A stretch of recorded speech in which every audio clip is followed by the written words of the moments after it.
All right, let me welcome everybody and call to order the school board meeting for Independent School District 283. This is our meeting on Monday, September 23rd, 2019. We're starting a little bit late because we just had a pre-board meeting, so thank you all for your patience in waiting for us. We appreciate it. First up is going to be approval of the agenda, and I'm going to read the agenda with one modification so the board can listen to that, and then we can ask for a motion. First is approval of the agenda. The first thing on the agenda will be open forum. Second will be the superintendent's report. And then the added agenda item is a listening session, brief discussion. And then we will begin with the preliminary 2019 Levy Payable 2020.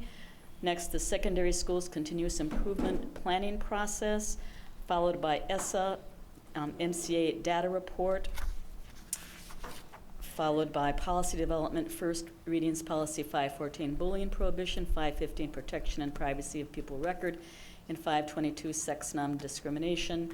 And then policy development, second reading policies 414, mandated reporting of child neglect or physical or sexual abuse, 415, mandated reporting of maltreatment of vulnerable adults, and 506, student discipline.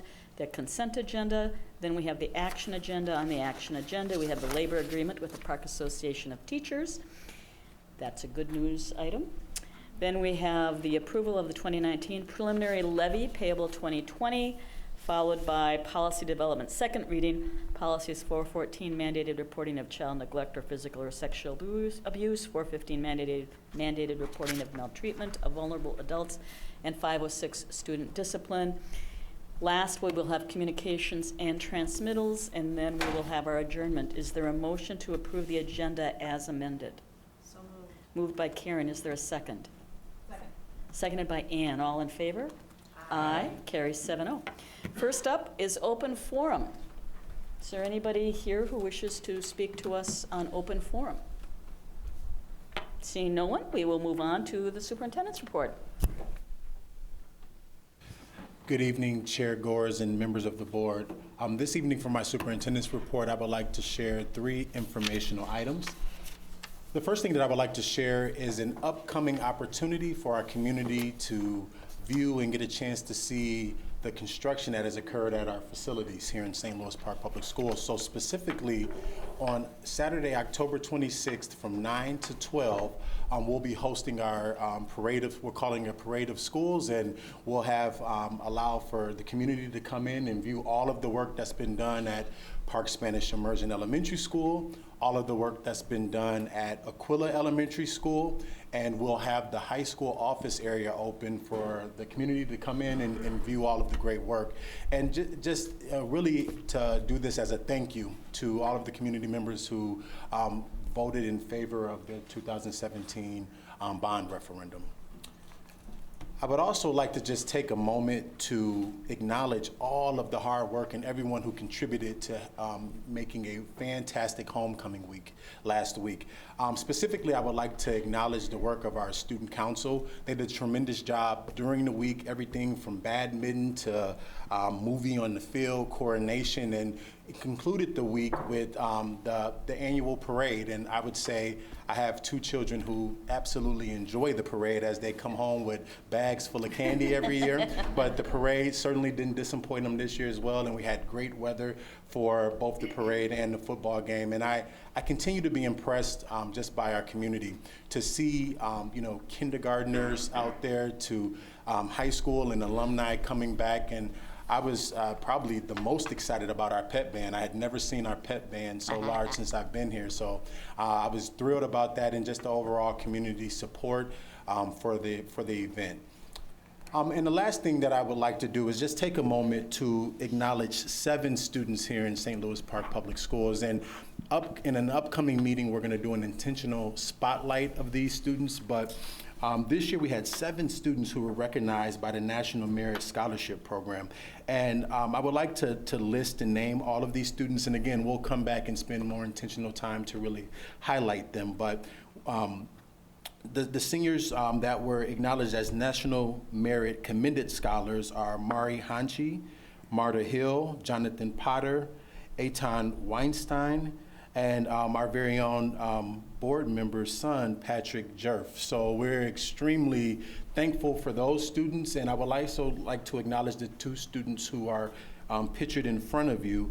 Those students were, they are National Merit semifinalists, and on your left is Mitchell Von Eschen, and on the right is Ella Thompson. So we're extremely excited.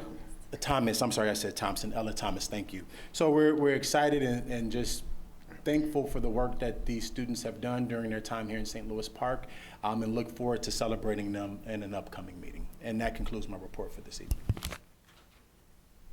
Thank you, Aston. Congratulations to everyone that was thanked in your report, but especially to the parents of the students, the National Merit students, and to our own board member, Karen.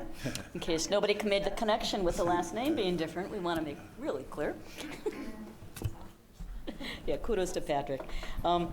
And I'm going to just confirm with you that I'm excited about the Parade of Schools, and I assume that that will be up on our website with details about that, Sarah, and also which door people should enter, because we have so many doors at some of the buildings where the public should go to get in. Yep, as soon as possible, it'll be up on our website. We're just working on the branding for the event now and the event details. So both PSI and Aquila, we will have both full buildings open. At the high school, we'll be focused on the high school offices, so we'll be focused on that side of the building here. We're going to hold on showing off our locker rooms until the fitness center is complete, because right now, while the locker rooms are complete, we've just started the work on the fitness center, and so it's a construction zone, and so it'd be difficult to show off the locker rooms without getting really dirty in the construction. Sounds like a great plan, and just to remind everybody, when we talk about PSI, we're talking about PSI located up near Cedar Lake Road and 169, the building that used to be known as Cedar Manor. So that's where the open house is going to be, because that's just been an amazing construction project that's done. So next up, we have the listening session. We've got one scheduled in October, and I just wanted Mary to tell us what the details of that are and what we mean by a listening session. Sure. As many folks know, there are a few opportunities for members of the public to come and speak to the school board. One of them is in an open forum. An example of that was tonight. But during that, we can't really engage with folks. We can't really ask questions. It's more of just a presentation by a community member. The listening sessions are opportunities for us to get in conversation with folks. If they want to learn more about certain issues, if they want to share concerns they have, if they want to ask questions, the listening session is really the best opportunity for that. And so we are having a listening session on October 21st. That's a Monday evening, one of the Mondays off from our regular board meetings. It will be at Lenox Community Center in room 109. It will go from 6:30 to 8 o'clock p.m. If nobody has shown up by 7 o'clock, the board members will probably leave, just as an FYI. So if you want to come, please do try and get there before 7. And Ann Casey and Karen Waters and I will be the board members who are attending that evening. So if you have any questions for candidates or related to the campaign, please direct those to the candidates personally. We will not be talking about the election at all that evening, just school issues. So thank you very much. Thank you, Mary.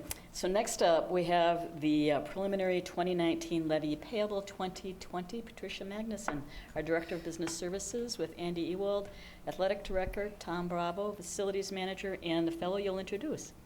With you. Thank you. Good evening, Chair Gores, Superintendent Osai, and school board members. Tonight we're going to talk about the Pay 2020 preliminary levy. This will be very familiar to you. Not much has changed since we talked in our work session a couple of weeks ago, and we talked about the turf field at that time as well.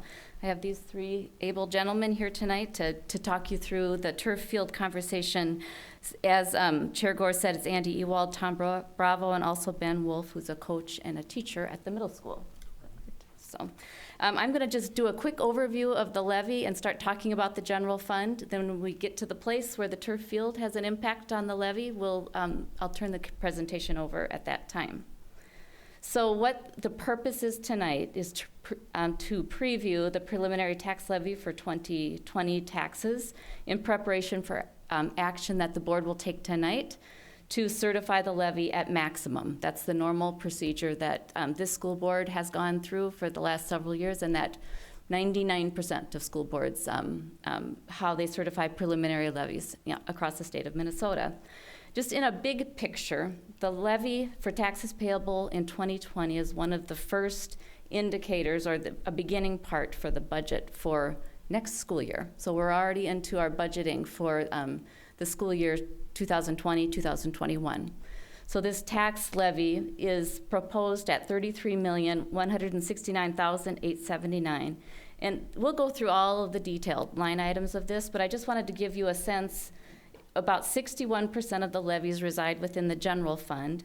A small portion, about 3%, are in community service, and the remainder, 36%, are in debt service. And that should seem familiar to you because the two biggest voter-approved levies are in the general fund, which is the operating referendum, and then bond issues would reside in the debt service fund. So that should ring familiar to you. This is an overview of the tax levy just to give you a comparison to taxes that were payable this year in 2019. The general fund has a slight decline in the levy. Again, we'll go through the details of that. The community service fund, a slight increase. And then the debt service fund has a larger increase that's linked to that decline in the general fund because of long-term facility maintenance. So in total, the levy's going up by 2.15%. Now, this is a lot. There's some detailed spreadsheets that are in the board packet, and I just cut them out by fund and placed them in here. I'm going to talk just a little bit through the general fund, those orange shaded items. If you go to the bottom, you'll recognize the number. The general fund levy is going down by 2.44%, or about $508,000. So here's the things that are sort of driving the activity in the general fund levy. The top line that's shaded in orange says referendum levy authority. That line item is going down by $343,000. That's the voter-approved operating levy. And it's declining because we have submitted a declining pupil unit number. Now, when we set the budget for this fiscal year, we thought that we were going to be declining by 23 students. It appears that that's not going to happen, but we don't change our official proposal to the state until we change the numbers until it's official on October 1st. So the levy will go through like this, and then next year there's a correction if that's substantiated by the end of this school year. So that's what's happening with the operating referendum. A few lines down, you see another orange line. The capital project referendum is actually going up by 8%. And that's due to the capital projects referendum is also a voter-approved levy. That's the technology levy. And the taxpayers in St. Louis Park Public Schools approved a 3.812% tax rate against tax capacity. And as tax capacity or the tax base of the community rises, so does that levy. And it's a good thing because a lot of salaries for our technology team are paid from this line item. So that helps us to keep pace with inflation. So that's another line item. And then I'm going to go down to the next line. It says OPEB. That's an acronym for Other Post-Employment Benefits that we no longer have in any of our contracts in St. Louis Park. But it's a new levy that the board is authorizing that many districts in Minnesota who also have the same kind of liability. And it helps us to cover the costs of implicit and explicit rate subsidies for those who retire with old benefits, medical benefits in contracts that no employees have had in contracts since the 1990s. But that's a levy, and you'll see that's a 100% increase because it's a brand new levy. And then there's a long-term facility maintenance levy that's declining. And that's because we have changed the method a little bit for how we fund our deferred maintenance or long-term facility maintenance.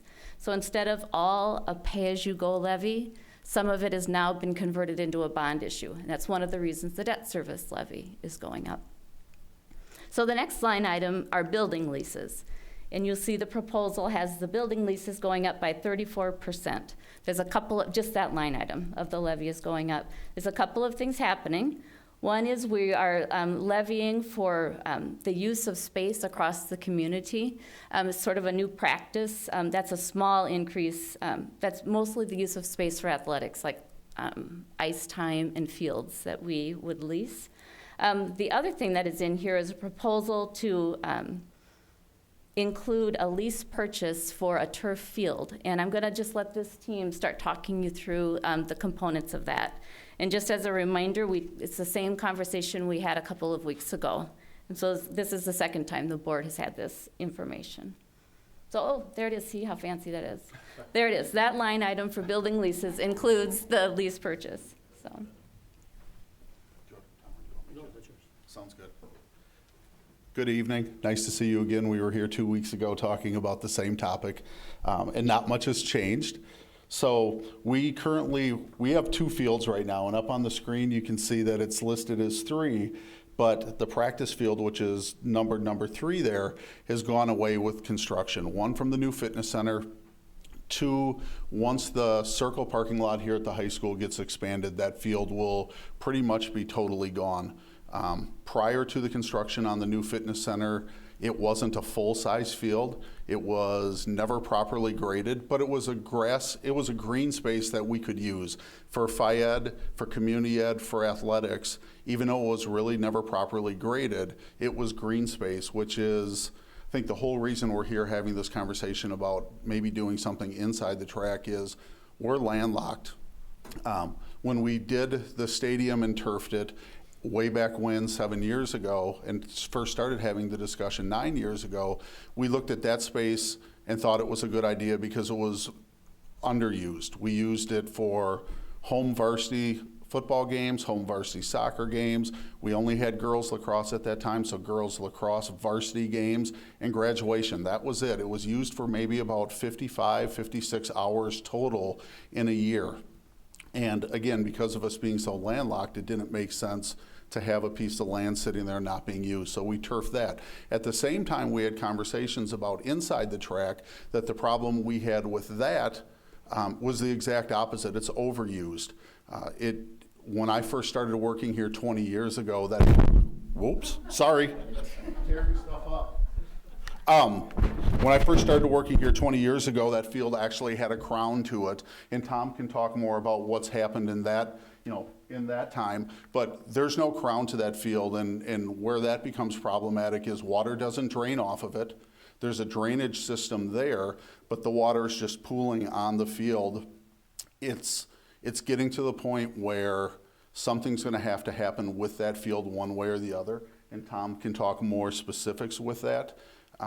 It can't just stay in the shape that it's in now. Whether we put a synthetic field on it or not, and the benefits of that, or whether it ends up having to have a lot of maintenance done to it to continue having it be a grass field, there's a lot that needs to occur with it. Up on the screen now is just a quick graph showing, or chart showing, us compared to kind of neighboring schools. I have Spring Lake Park up there, or we have Spring Lake Park up there, just because even though they're not neighboring, they're a district that kind of looks like us, and they're landlocked. I believe it's Highway 65 that runs right by them. They just this year had their second field used to be grass, and this fall they opened with it being turfed. Again, just for the exact same reasons that their one grass field was getting beaten up pretty bad. So there's a picture of what was a practice field. Construction happening now. You can look out any of the windows or go out there and see that they're moving right along with the fitness center that hopefully will be done sometime, after the beginning of the year. And we're excited about that, but we're losing green space. Here's the inside of the track, and I'll let Tom Bravo talk now just about kind of options there. Thanks, Andy. You're welcome, Tom. Don't knock the microphone. I won't. I usually move my arms down here, to be honest with you. So I want to kind of quickly talk to you about, cost is always going to be a topic of discussion and so forth, but we looked at all the variables of what we should do with the field, because the field itself is heavily used. And right now, there's a lot of rocks there. It's hard to grade it. We're doing the best we can, and I'm not giving any excuses, but we're doing the best we can for what we have to maintain that field for the athletics community and the staff and students. So we did a cost comparison on this, and right now, if we were to go out there, which we're going to have to sooner or later, because as Andy said, and I wasn't here 20 years ago, but we haven't touched that field for a while. And in order to do that, they would have to regrade the whole thing, put a crown on it, but it takes more than just that. They would have to look at the soils below that to see what's causing it so that it is leveling out and so forth. And so the cost from our content experts and the vendors that we have, they said it's going to cost about $775,000 just to regrade it, put a different type of soil in there and put the crown on there. And then it would cost about $30,000 to maintain it. And right now, that's quite a bit that we see being done, and the lifespan of that is between 10 and 15 years. Doesn't mean, again, in 10 to 15 years you have to do it, because we've gone 20 years, but in 10 to 15 years we got to consider something put in the pot. I'm sorry, Tom, the lifespan of the grass field is Yeah, 10 to 15 years? 10 to 15 years, Okay. before we have to re-turf it and things like that. Not turf it, but replace the grass part of it. And Nancy, really quick, again, this is my 21st year. Nothing's been done like that in that time here. So I don't even know how much further back it's been since anything's happened, other than just normal maintenance on it. Right, yeah. So then we compared it with a turf field. Turf fields have changed quite a bit. I think you see more and more turf fields from districts because of the fact that the lifespan of a turf, initially 5-10 years ago, was 15 years. Now, because of the technology and the types of turfs and things like that, a lot of them said it's 25 years useful life. And that's a long time, 25 years. So the cost is a lot more, of course, $2.25 million to install it. It's 25 years. Has a 7-year warranty, so I don't have to, for 7 years, the company that installs it has to maintain it, has to come back, put the whatever, they put the pellets type down, redo whatever they have to do to make it properly work from year 7 to year 25. And then it costs about $4,000 annually because of that fact that there's other things that, besides the turf, that we have to do around that to keep that warranty. And after 25 years, and this is based off of the dollars that we project that we think it's going to be about $1.15 million after 25 years to replace it. So, we looked at the whole thing, and we thought, having a turf field would also benefit because the usage of it, when it rains and snows, things like that, that turf is pretty much off limits, especially when it rains really. You But mean the grass is off off limits, not turf, the grass. But with the turf, it has a better, method of absorbing the water and things like that you can use it almost literally that same day and things like that. So, we kind of put all these factors together, and I'm sorry I mixed up with the turf and the grass, so, yes. So Tom, while you're up there and going through these numbers, I was just doing some quick math, and I'm hoping that you can help me with this. Sure. You said 10 to 15 years for the grass field is the lifespan? Okay, so let's cut that and say 12 and a half years for the average. I've got the $775 cost to replace now, plus $30,000 a year times 12 and a half years puts us at $1,150,000. All right, and so if that's half the lifespan of the turf field, you double that, and we're at $2,300,000, which is cheaper than putting in the turf field. Well, I'm sorry, if you add the $100,000 in maintenance costs for the. I'm sorry, Patricia, did I steal your thunder on my math here? I wasn't going to say it, but in case I needed to. Look, you have the exact same math I have. The numbers are exactly the same. Right, so if you add the maintenance cost for the turf field for the 25 years, the turf field actually just costs $50,000 more over the 25 years, for the next 25 years, and we're getting more use out of it. Right. Yeah, and that's what she has right here, It's too. exactly the same numbers. And I think a compelling piece of information might be just what it feels like for a coach, the difference between the grass field and the turf field. So maybe we could talk about that a little bit. Okay. Is it a $50,000 difference? Yep. $50,000 difference, yes. I would argue that it's more than a $50,000 difference Should I, next one? Well, I think we can maybe with just hang the back on that. injuries that occur with. Good 'cause evening. We're talking 20 years, and replacing, there's ruts and things that happen within those 10 years, and then you can't repair those without tearing up the field. So avoiding some of those injuries that occur. No problem. I'm Ben Wolf. I'm the head football coach here at the high school. This is year 7 for me, so I don't know as much of the history that was talked about, but I've been practicing on this field lots of times, and it's not our favorite place to be for practices. Recently, some of the things that we've had to do has really disrupted our practices. It was mentioned about the drainage with the rain. The grass actually gets so bad when it rains that there's been a lot of times, even just this year, that we've actually opted to stay inside and not go outside just because the grass quality is as bad as it is. Looking at this picture right here, I can tell this is an old picture, not because the old turf is still there, but the lines on here are straight. Right now, the lines are really wobbly just because they do as good of a job as they can, but the grass surface is so uneven and so difficult to walk on that the grass lines are actually not very straight at all. Just from a coach's standpoint, the last thing you want to do is have a kid get hurt. And the last thing you want to do is have a kid get hurt in practice when you're trying to control as many things as you can control. So we talk to our kids a lot about, different tempos of speed that we're doing, whether it be in a tackling drill or a live drill. When we're on this grass facility, it actually limits big aspects of what we can and we can't do. We have all of our larger equipment pushed to the periphery of the field. It's a 5-man sled, a chute. We use all our bag works out on the outsides of the field where it's the most flat.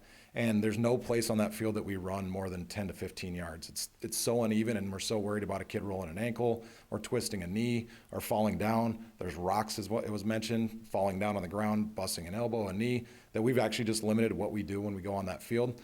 Fortunately, we are able to get on the stadium turf from time to time, but that's dependent upon other soccer matches that are going on that week, and it just is limited. We might only get out there twice a week, sometimes once. So when we go on this grass field, it really impacts how we can practice for that entire week. And again, from a coaching standpoint, you want to create as much simulation of a game situation as you can during your practices. And when you're only being able to run 10 yards, 15 yards down the field because you're worried about a kid getting hurt, which you can't control, it makes it pretty tough to practice. So it's been extremely disruptive. I'm always concerned about player safety, and this is a big safety issue for me. So the fact that this is even being talked about is exciting from a coaching standpoint. I know the kids would be really excited about it. I know coaches would be excited about it. And again, it would just really elevate what we're able to do on both of our facilities that we use on a regular basis. Thank you, Ben. Yep. And thank you for all the work you've done for us over the years. Appreciate it. Thank you. Mr. Wolf, before you leave, Yep. Could you talk about just the experience that's different about being on the turf field, Yep. and how that changed from going from the grass field to the turf field? Were you here yet then? So when I came in, we had the stadium turf field, or the stadium as we call it, with the turf. So we've always had that as an option. And then this has been there, but as I've continued to be here and just had kids get injured in the week of a game, or had kid get an injured, running a sprint across the field, it's just kind of limited what our approach has been overall. So when we go to the stadium, the main stadium where we play our games, we're using the whole entire field. We have all kids spread out so they're not bumping into each other. We run drills where the ball's getting thrown down the field and kids are chasing after that. We have drills where kids are sprinting from one side of the field to the next. When we go to this grass field, basically all of that is out of the picture. So when I said that we don't have kids running more than 15 yards, all of our drills are done in a very confined space. We have spread out and found all the most level pieces of the field. We might do some kicking stuff over there, but kids aren't chasing balls down the field. Kids aren't doing one-on-one drills where passes are being thrown. We're not doing, scrimmage type stuff where kids are running, long distances of the field. We basically have to condense everything down and simulate everything to such a low degree. I guess if I could ask, what would it be like to play on a really good grass field versus a turf field? Well, it's more consistent with what you're going to be playing on, and you're not worrying about kids stepping in a hole or slipping on a rock or stepping on some grass clump that you can't control. So when we go to the stadium, for example, that ground is very consistent. It's well maintained. It's like the fields that we play on. It wouldn't be any different. It wouldn't be any drop off to be able to go practice on that field to go practice on the stadium field.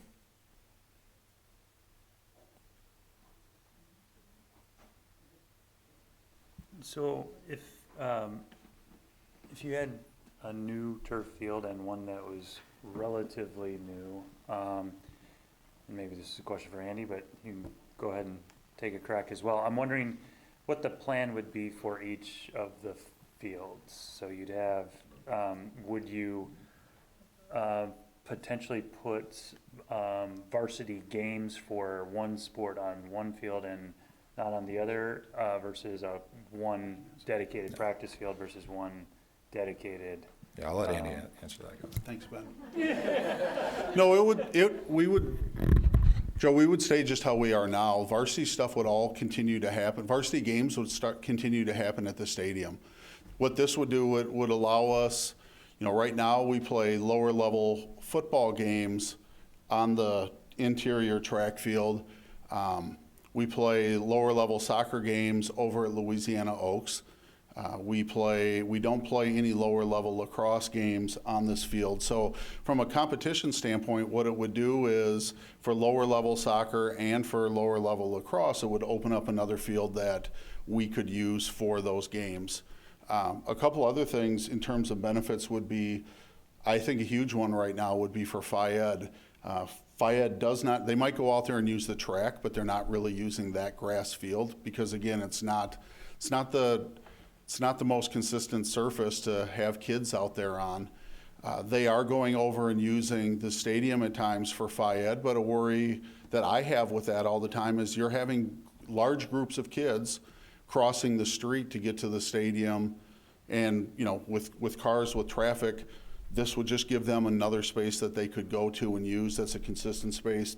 And the last thing I would say is we rent out, community ed rents out the track to outside user groups. I don't believe we have a single outside user group that comes in and uses the grass field.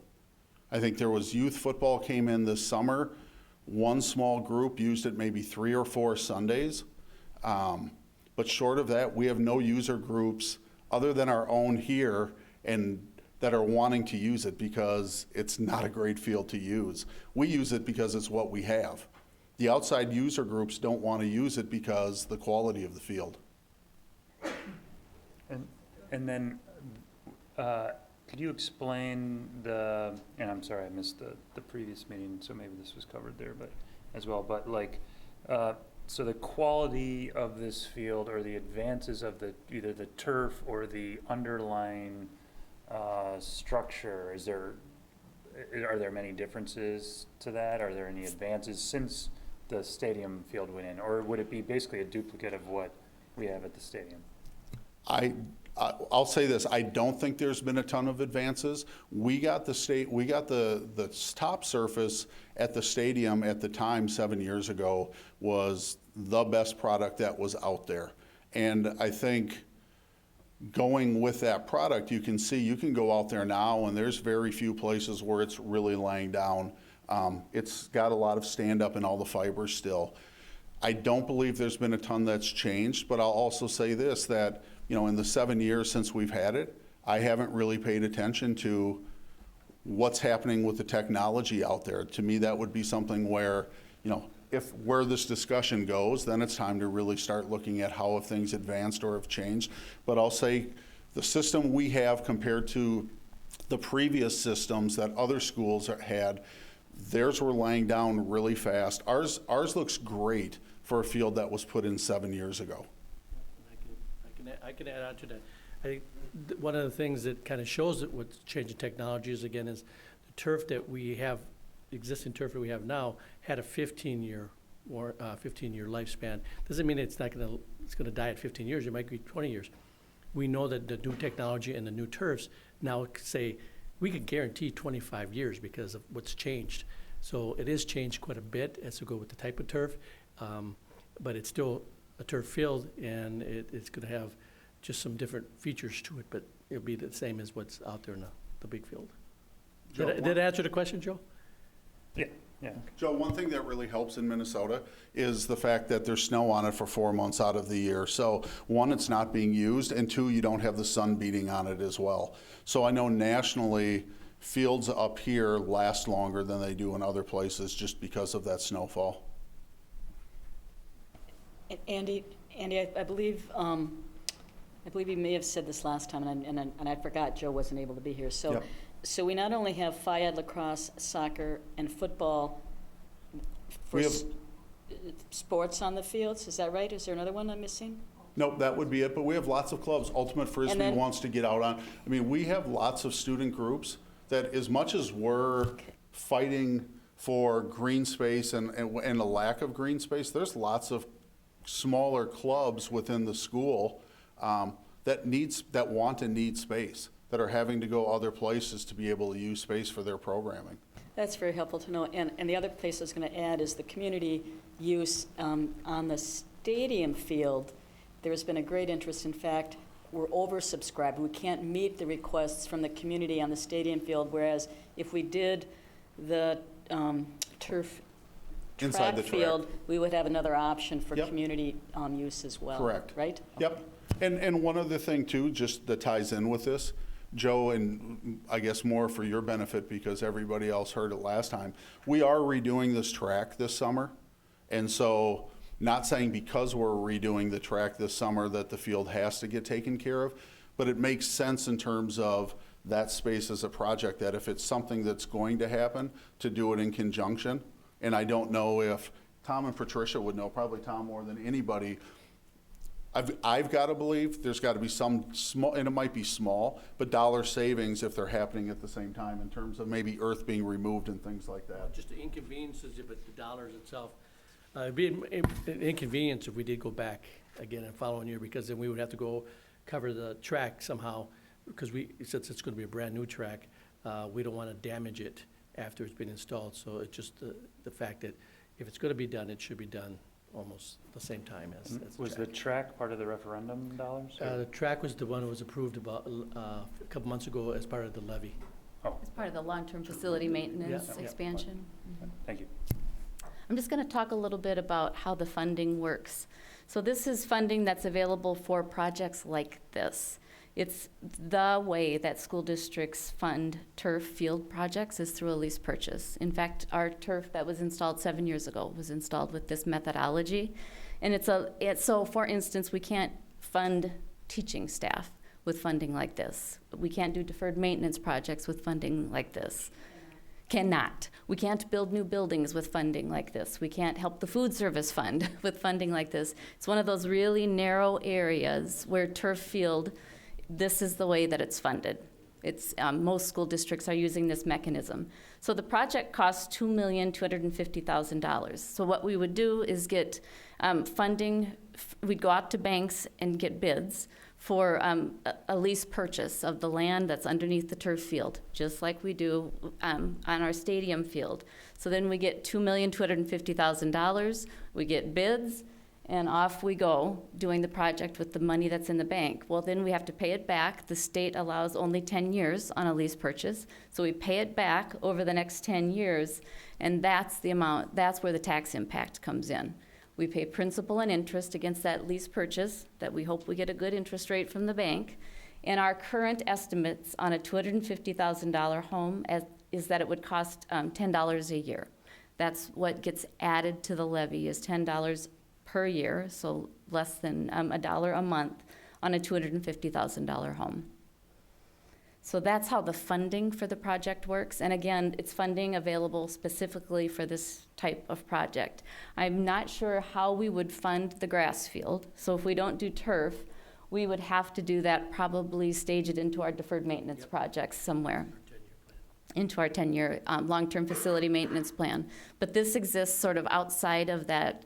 It's one of the areas where the state has given us a way to secure funding for specific types of projects. So it's good financial sense to take advantage of the capabilities that we have so we can keep funding in classrooms, we can keep funding in deferred maintenance. So this is the mechanism for turf fields. Tom's going to talk a little bit about next steps just for the turf field. I'm going to continue the levy conversation and talk about how the levy, and complete the levy conversation after this. So finally, the next steps on this, again, and this is just looking at if we do it when the track field is being done at the same time, we would look at in December design development of the turf itself, and the person that has done the tennis courts for this high school, the company I mean, and others, the designer also does turf fields, and that company does 80% of the schools within the state of Minnesota turf fields. So he comes with a wealth of knowledge of how the turf field looks like. And so in January and February, we would seek bids and award lease purchase financing. And in February, we would do a plan review with the city, because even though it's on our property and so forth, we have to ask the city to see what their regulations are for any type of project we do, whether it's a track or turf or tennis courts or something like that. March, we seek the bids for the project. June, we start the construction, and that's the same time that we're going to do the track in June. And then October, 31st, because it doesn't take, summer here is not 3 months. Summer here is about 8 weeks because of so many things that go on. So October 31st, we'll complete the project. So next fall would be some of the inconvenience of what's going on with maybe some fall programs and so forth. But Andy has said he could work that out because he knows what the outcome's going to be. So that's what we're looking at, this next steps. So then if you go back to that overall general fund levy and just remember that that line item for building leases, it's the first payment against that lease purchase for 10 years. So we're building that into the preliminary levy sort of as a foot in the door so that we can go back and the board will have a chance to review this again in December. So, and I'll talk through that timeline. So before, because I'm going to go on with the other two funds real quickly, but do you have any other questions for these gentlemen on turf? This isn't really a question, it's just more of a statement, and that Mary brought back to my attention, and that during our meetings, I talked about a dome over the field, and that's been vetted out, and so that's not gonna happen, but thank you for looking into that, and just telling the public that we've looked into it, and it's not gonna happen, because we're landlocked, like you said. This may be a question for other board members, and that's, as I'm thinking about, I think I said these words last week, opportunity cost, and right, it seems like the options aren't really like not do anything or turf. It's we have to do something to this field, so it's a better grass field or a turf field. And so I'm curious about the board members who were here when the stadium turf went in. Was there a discussion or materials that you guys considered in thinking about the comparison of grass versus turf, and good condition grass versus turf, not the grass that we have versus turf? I think that's me, Andy, and can you help my memory? I mean, I'm sure we had some conversations, but my memory of what was presented is a lot of what we're hearing here.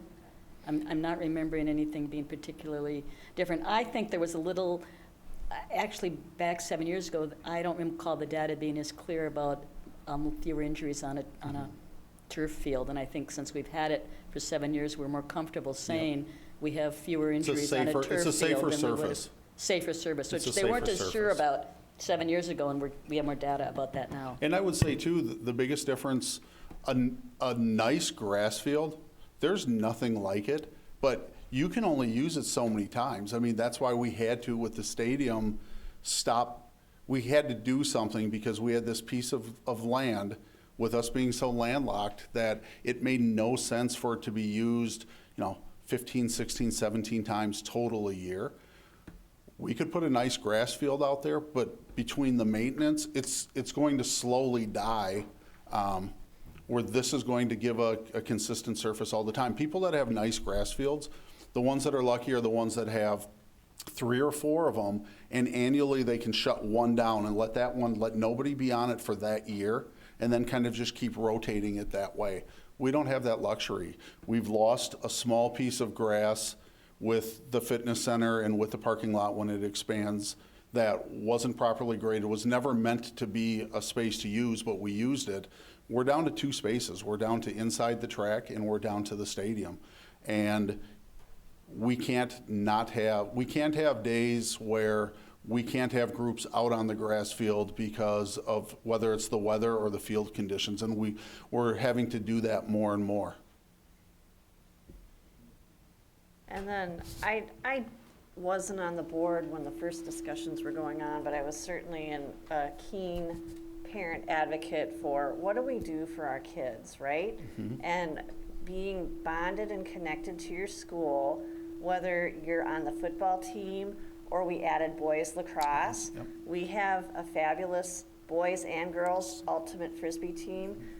For a while there, we had a group of kids playing Quidditch, okay?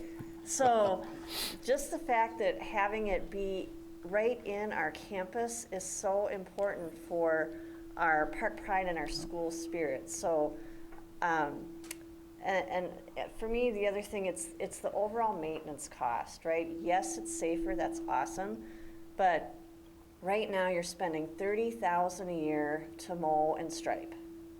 That's a lot of money for not a great surface. Oh, I know. So we make a good investment, we get more use out of it, kids are safer, and we spend, what was the number, Mary? 50,000 more over Just- 25 years. Yeah, I mean, that's just such a no-brainer. I can't believe we didn't do it sooner, but I know why we didn't sooner, because it wasn't on the master schedule yet. And thank you, Tom Bravo, for making one.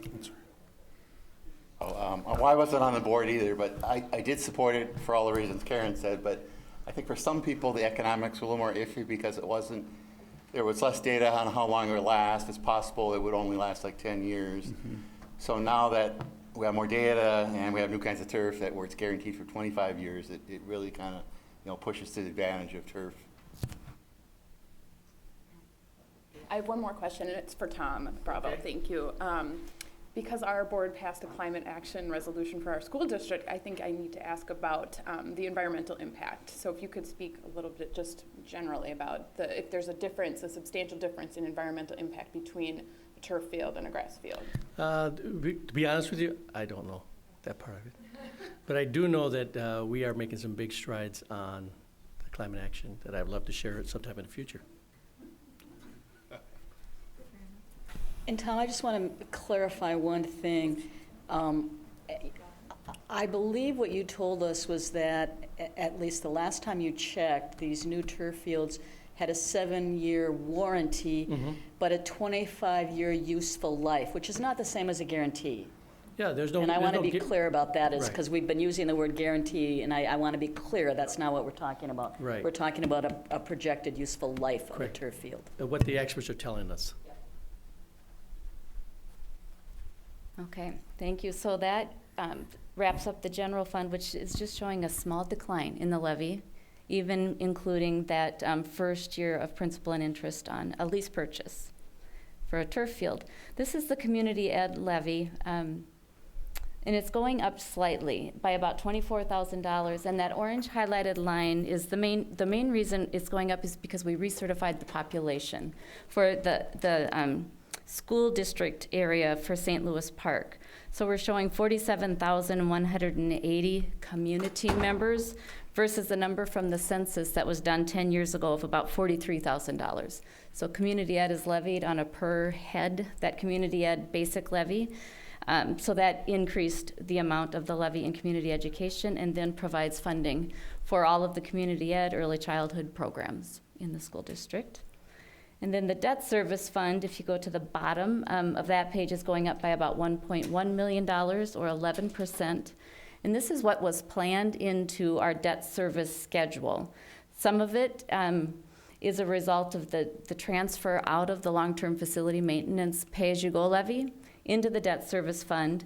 And some of it's because of some expiring debt that we knew was happening. So I want you to just look at the top two items. The first line item is just our regular, actually it's the second line item. The first one is voter approved levies. The second is our long-term facility maintenance and capital facilities bonds. And we showed you the principal and interest schedules on those that keep our capital related levies flat. And then if you look at combining that with the decline in the OPEB levy, we pay off our other post-employment bond issue this year, so that we will not be needing to levy for next year. So if you combine that also with the LTFM decline in the general fund, that's what keeps our debt-related levies and capital-related levies flat. The rest of that are other small components of the debt service fund for an 11% increase then in the debt service fund. So I wanted to just remind the board, what I don't want to promise yet is an exact tax rate, but we can predict that the tax rates will be going down for taxes, for school taxes for St. Louis Park public schools.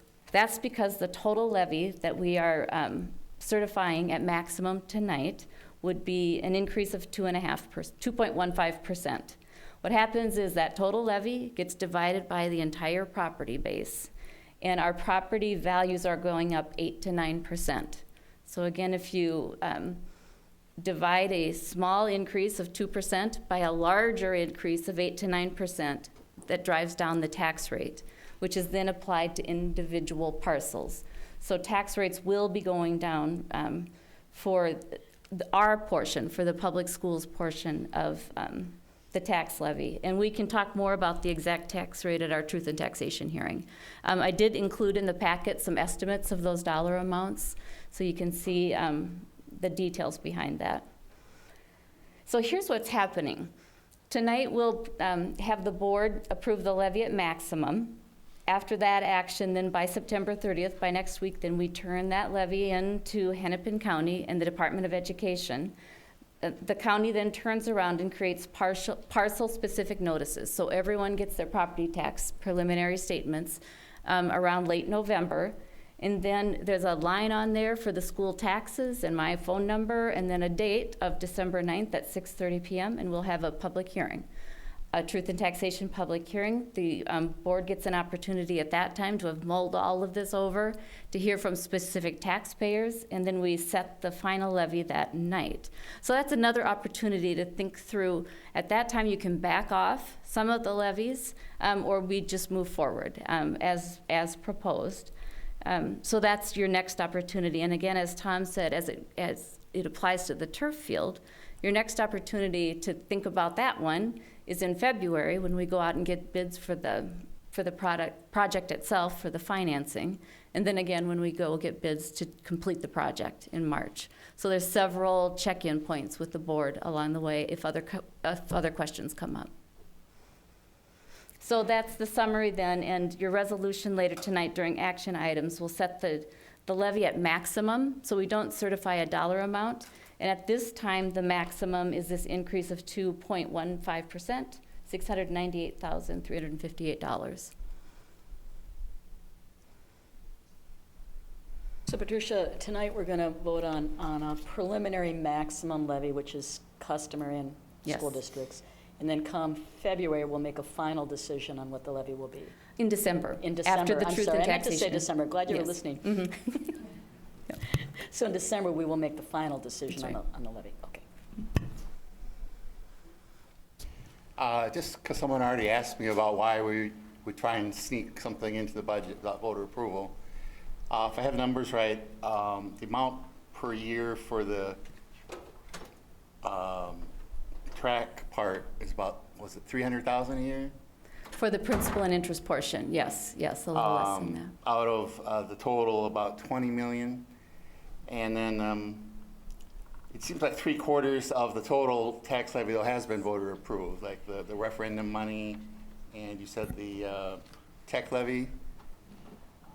So those two items account for like 3/4 of the overall levy, that maximum levy we could ask for. So And the debt service levy has a portion of voter approval. So the vast majority of it has received voter approval in the past.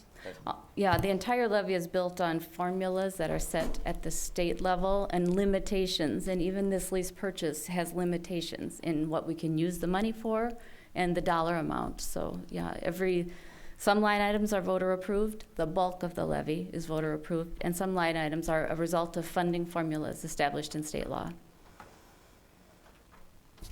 I do want to take exception with the phrase sneak something past our taxpayers, because we are in no way sneaking anything. This is completely above board. We've had multiple discussions, and that is in fact why we are elected as board members, is to utilize the mechanisms given to us by the state. We are the only elected body that has 22 different pots of funding sources, and they all have a different set of rules to follow. And our district has always followed all of the rules appropriately and perfectly, and we have always held to a high degree of standard our fiduciary responsibility to our taxpayers. Thank you.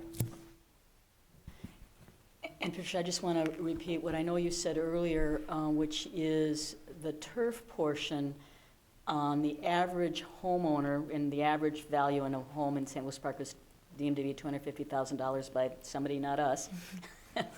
And so the average tax impact would be $10 a year for the track turf. That's right. Okay. Thank you. Thank you for being patient with us and all of our questions and our due diligence. And we know that people are watching this and hearing this and having all the opportunity for our open process. All right, so next up, we're going to have, sorry to keep you all waiting, because I know you have school tomorrow. But next up is the secondary schools continuous improvement planning process. So looking forward to hearing from our Les Bork, our middle school principal, Scott Myers, our high school principal, and members of the teaching and learning team as we go forward and talk about our middle school and our high school. Good evening, Chair Gores, Superintendent Osai, and members of the board. My name is Patrick Duffy. I'm the Director of Curriculum and Instruction, and I'm just here tonight to introduce our principals from the secondary schools.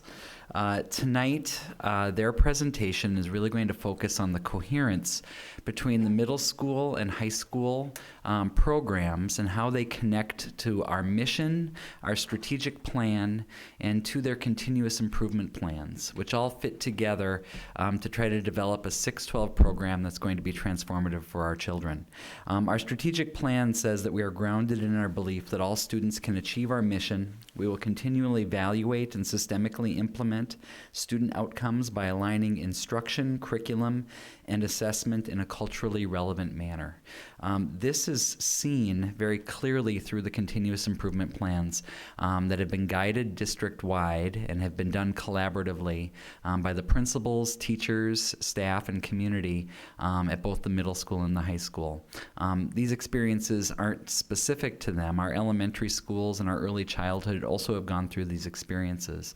But tonight, our middle schools and high school administrative teams will share a bit about how they're collaborating, how they're focusing their time to ensure student success and to really ensure that we meet our goals around racial equity and excellence for all children. I'm going to turn it over now to our administration from the middle school. Thank you, Patrick. Good evening, St. Louis Park community, school board, and district staff. Again, my name is Les Bork, and it's been my privilege and honor to have been the principal for a very long time at the middle school. I won't talk the number of years this evening. My colleague before me gave an overview of our focus and achievement specifically around Strategy 1 and our continuous improvement plan. I'm here to briefly talk about and report out what has gone well in the 18-19 school year. What are the challenges, as well as what we're looking to do in the 2019-2020 school year. So here goes. I have 5 things I'd like to comment on that were positive and that we did well. As a member of being an International Baccalaureate World School, all students are required to complete a type of community project. We call it in the 8th grade, the 8th grade expo. This is where all 8th grade students work in collaborative to investigate, to plan, to design, and to research a project and then take action to present their findings. This year, we partnered with some of our students willing to put in extra effort to go to a virtual reality crowd where they were given feedback on their presentation regarding speaking tone, intonation, eye contact before actually giving the presentations back in school. We intend to build on the partnership we've had with REM 5 in St. Louis Park and continue that for the coming school year. Second thing, this past year, we developed a new building-wide leadership model, breaking the mold of our old leadership team called Steering Committee into 2 separate committees. The first is called the Guiding Coalition. We affectionately call it the mother of all learning. And this leadership committee focuses totally on student learning, reviewing how we determine what students should learn, developing new professional development strategies, and then assessing how well we're doing. This team meets weekly, is providing the support necessary for our staff to determine what are essential standards for our students and how we're going to get them to do that. It also is working with essential skills, and the essential skills are reported out on report card as well, our Power School report card, which we think our parents and community members love. What really excites me is something that we've done this spring. We've become partners with We Share Solar. And some of you have read about this in the local paper. It's also been in the Minneapolis Star and Tribune. This is an area of study will be rolled out as part of our International Baccalaureate Interdisciplinary Unit in Science and Individuals and Societies. The focus is on developing scientific principles of solar energy with our students and then deploy these suitcases to locations in the world that have no electricity or light. In particular, the cases that are going to be deployed will be going to a refugee camp in Kenya. The Individual Societies Department will study the regions, its people, economic factors, and hope to actually make contact with the recipients electronically. Our We Share Solar partnership is mainly funded by Wells Fargo, where we've received 54 suitcases and we will be deploying between 6 to 10 suitcases throughout the world. Schools first given the grant were located in San Francisco, Charlotte, North Carolina, and now in Minneapolis. There are 10 schools in the Minneapolis area that will be receiving suitcases. We are the only, I'm going to say the only school in the nation that will be rolling this out on a grade level basis. Thus, we're working with the University of Berkeley in California to study the results of the work that we're doing. Cultural relevant pedagogy. The students were given an opportunity to participate in an all-school book study about different cultures through the use of multiple perspectives. It was titled Flying Lessons. Mia Waldera led the book study, which is the first time we've tried such an initiative, and which we look to try another one this year as well. Our fifth area that we think went well is we implemented an initiative last spring titled Make Every Second Count, where we wanted to cut down on the number of unnecessary tardies to class.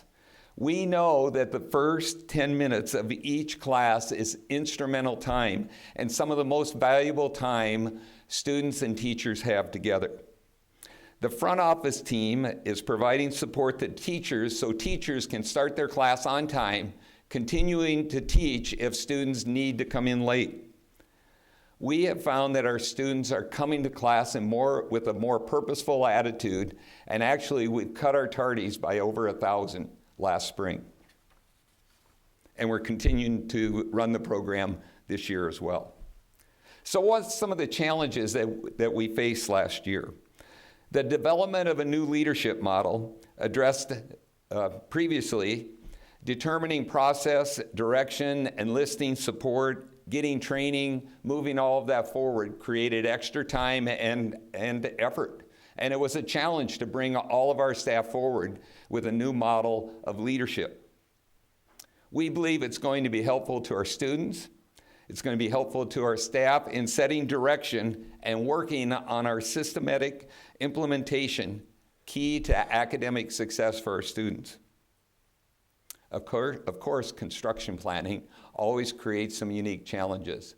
You know, we have about a $27 million building project, and what a fabulous thing we're going to have when we're done. A new performing arts space. We already have a new health services office. We are moving forward at great speed to finish our library media, our new and improved library media center by January-ish, sometime in January. But it has been a challenge to change schedules, find meeting spaces, et cetera. We're meeting that challenge, and we're excited about coming through to the other side.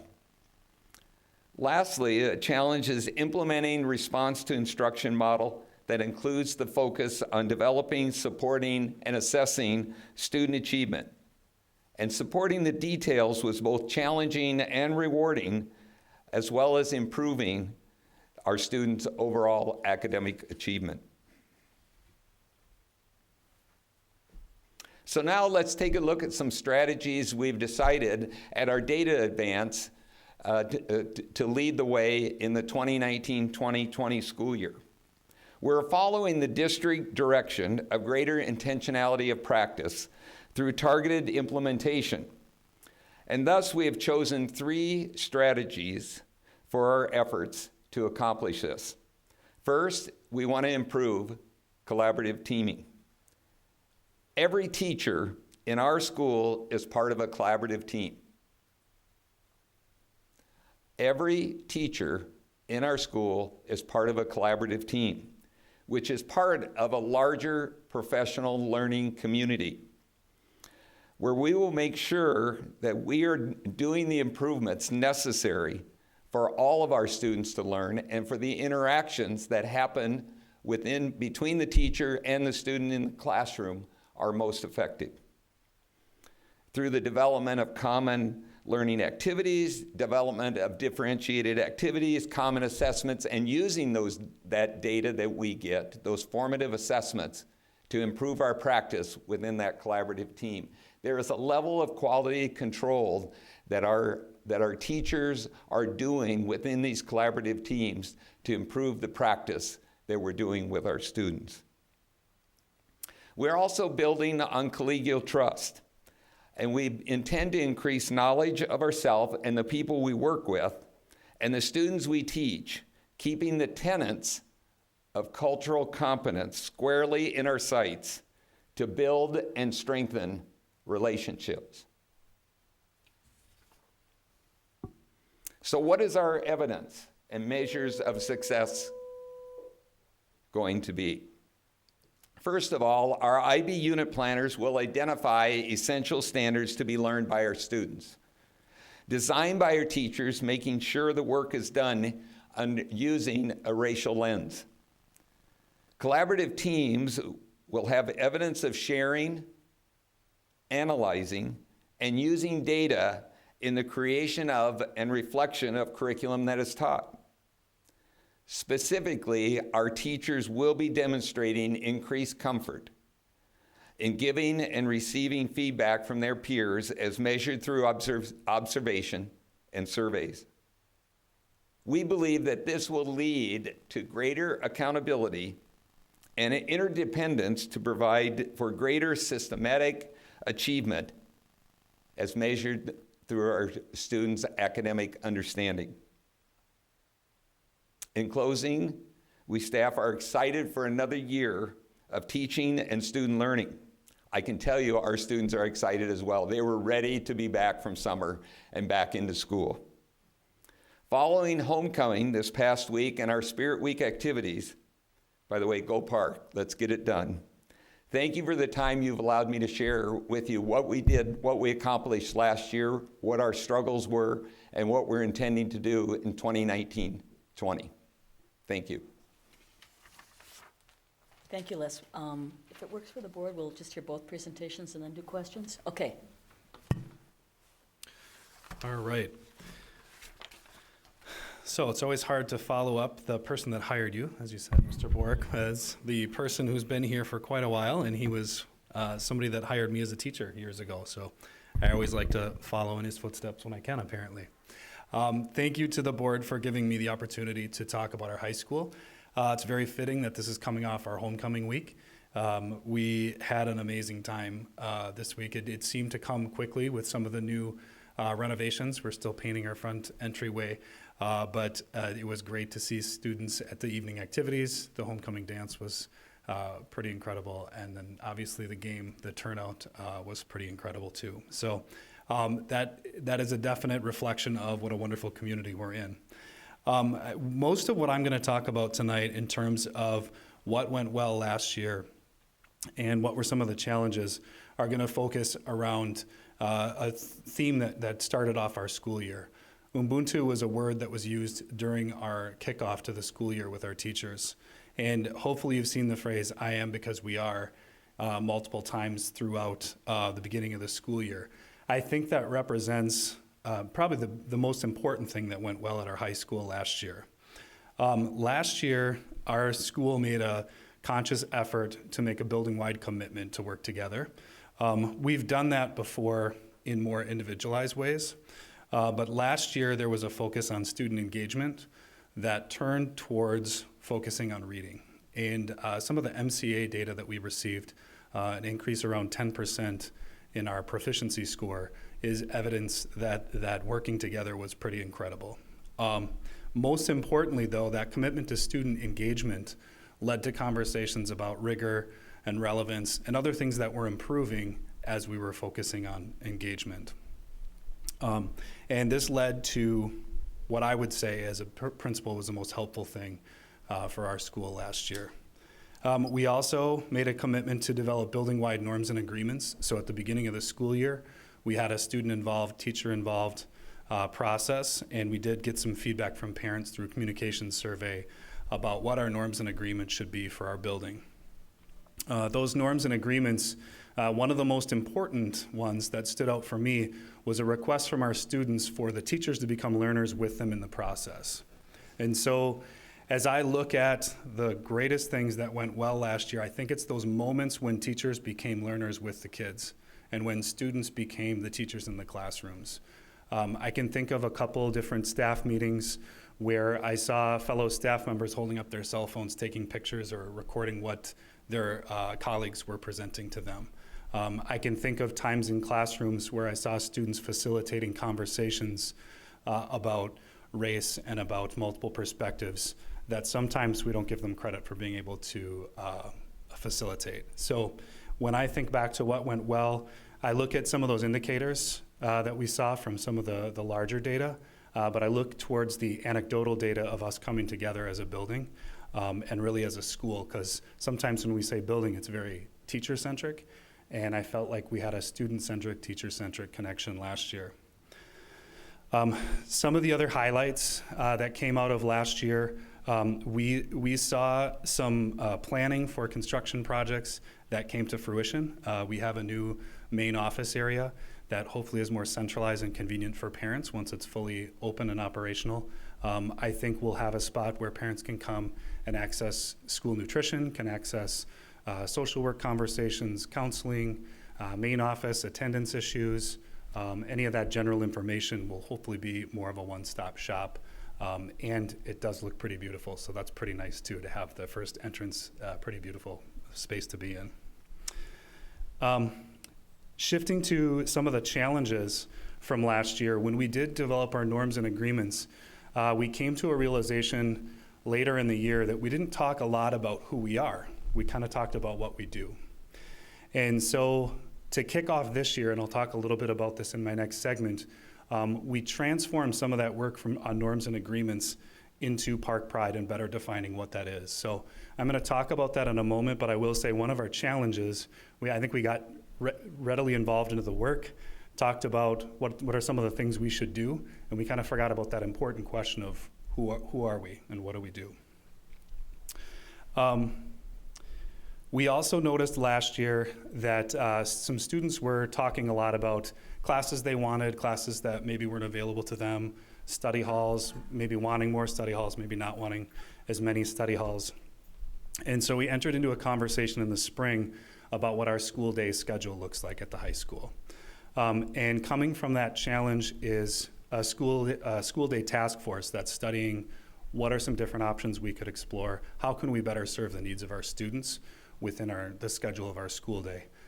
To respect the work of the start and end time group that did an immense amount of work, it wouldn't change the start or end time in terms of busing. We're really just looking at what happens once students are within our school. We're starting that process. I noted a little bit about that in our 6425, and we're hoping to build out the process and gain insight in multiple ways from families here soon.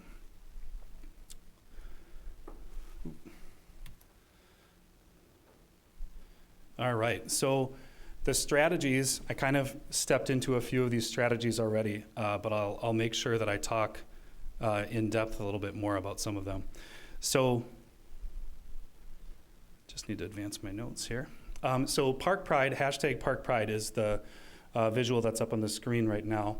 And what we wanted to do, we definitely didn't want to take over and describe what Park Pride is, but we wanted to say St. Louis Park as a community has an immense amount of pride, a wonderful tradition of putting students in the center of what we do. And so what we wanted to do was take the word pride itself and define some of what we want through our strategic plan and through our building practices. in terms of words that we can use to interact with students. So our first week of school this year, we kicked off and talked about pride. And so the acronym that you can read there is purpose, relationships, inclusiveness, dependability, and excellence. And so what we wanted to do was answer that question of who we are, and then talk about what we do in terms of Park Pride. And this has given us a wonderful opportunity as a learning community to not only interact with students, to talk about when relationships are amazing and we want to highlight it, and also say maybe when dependability is lacking and we want to highlight that and say this is part of what we do together, so how can we be better? We've used it in teacher observations. Students have been able to interact on Schoology to nominate one another. And at our recent Homecoming Pep Fest, students were recognized for ways that they displayed Park Pride throughout the first few weeks of school. So this is something that we definitely want to carry throughout the year, and hopefully moving forward is something that can be seen throughout our school to give us multiple reference points. The inclusiveness of doing this practice is very important. It's easy to come to a school and say, hey, we have a lot of pride, and maybe not know what that means for every student. And so this is our hope to describe that and define that on a daily basis, but also to welcome people.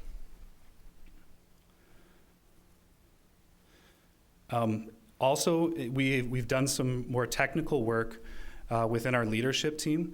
So our leadership team at the high school, which is comprised of our administrators, but also our department leads, we're going to engage in training that talks specifically about how empowered they feel to engage in courageous conversations with their departments and support their departments in making some transformational changes in curriculum and practices. And so one of those could be people contributing to looking at our school day, but hopefully, more importantly, we'll be looking at some of the curriculum and practices that are happening on a daily basis. We're also looking at transforming our professional development to provide support to teachers who are working in professional learning communities.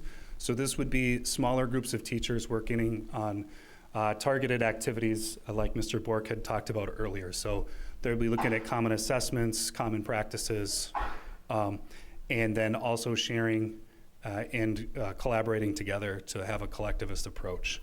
Our professional growth meetings then will also have a choice factor. So once again, like students have elective choices, when we're doing some of our professional growth, teachers will have an opportunity to choose what type of growth they'd like to have instead of kind of the same for the whole staff each time we do that. We also have to include student voice in our meetings more, and so doing so with what we just talked about last year with our norms and agreements, with Park Pride this year, having student voice being a main component of that, and then with our schedule task force, we've also enlisted some students and asked that they help us make a better informed recommendation when we're done with that process.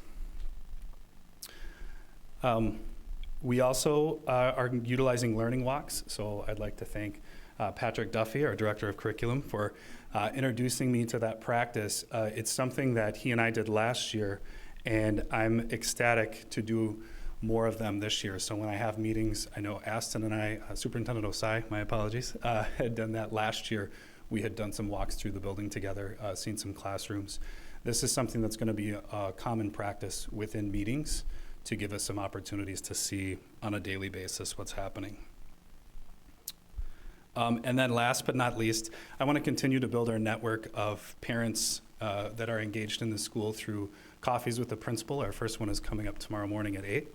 And then also our parent engagement meetings. I think we had 20 new names of parents that were interested in being on our parent engagement committee.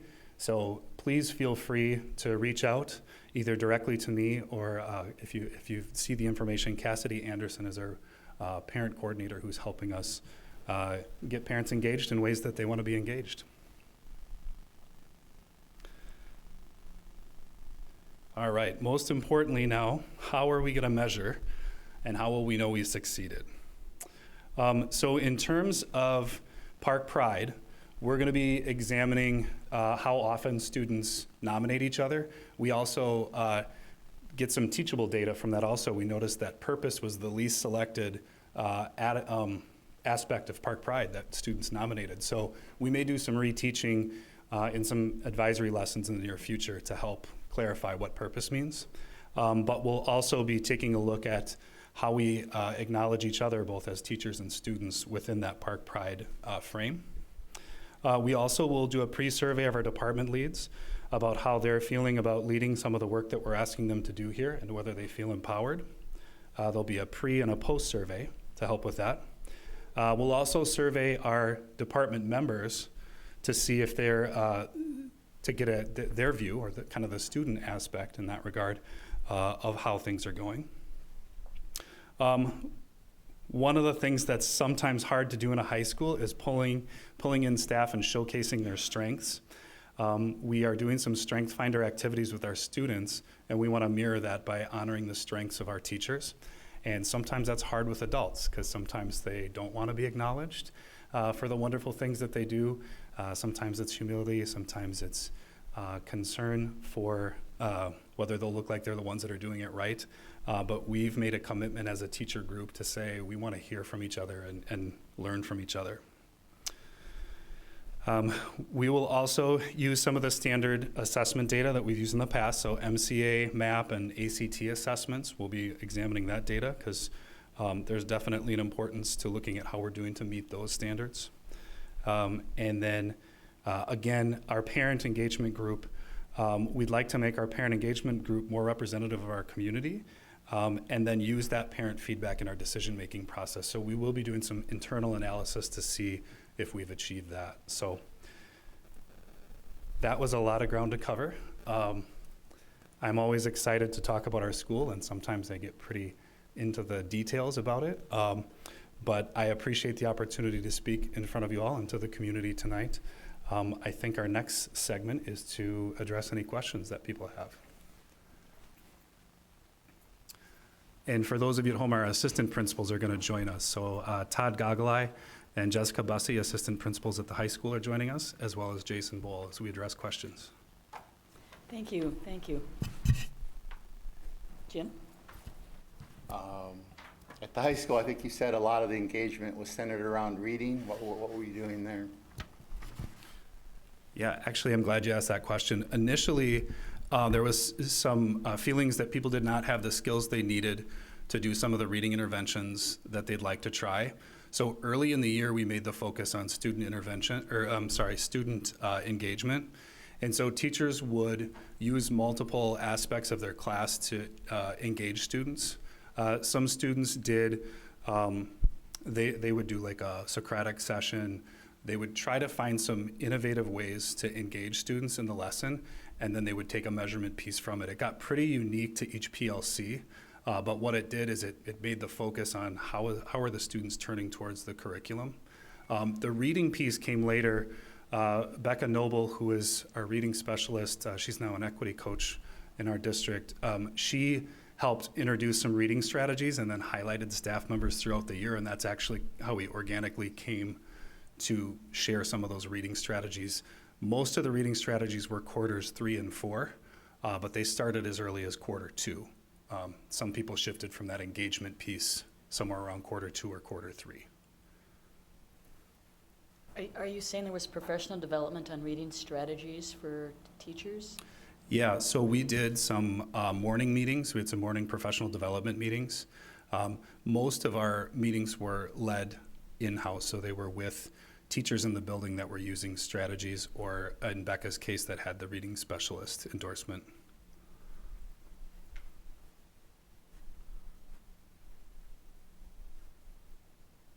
You know, I'll keep us going, but I know we had an hour with our principals before we started here, and so we asked them lots of questions then. So if you're wondering why are people so quiet, it's because we did all of that. So Les, I'm curious, the book that everybody read, was it everybody, students and teachers, or just teachers, and what was the book? So Flying Lessons, we offered a book study to our entire school. We had a few students take advantage of that. We're hoping to promote it and expand it for the coming year, but it wasn't our whole school, but our whole student body.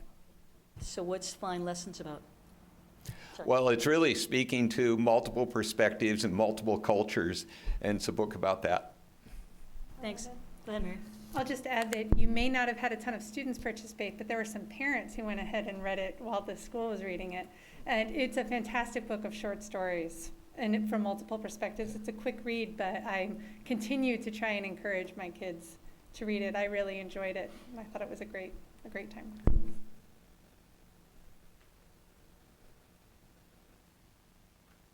So let me just ask, lots of good work happening academically. How are we doing in terms of what were the rigor and the relevance in keeping kids engaged with culturally relevant pedagogy? Who are you pointing to? Patrick, I was proud I got that word right. Well, cultural competency isn't across the finish line. It's an everyday experience that we all work through. We all grow under.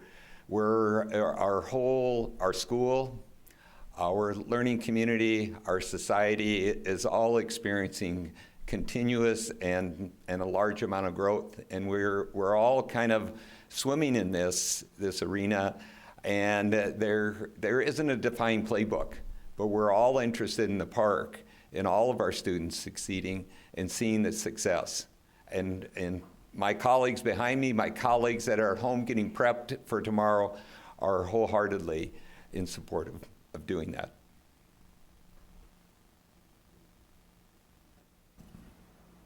Scott, do you want to weigh in?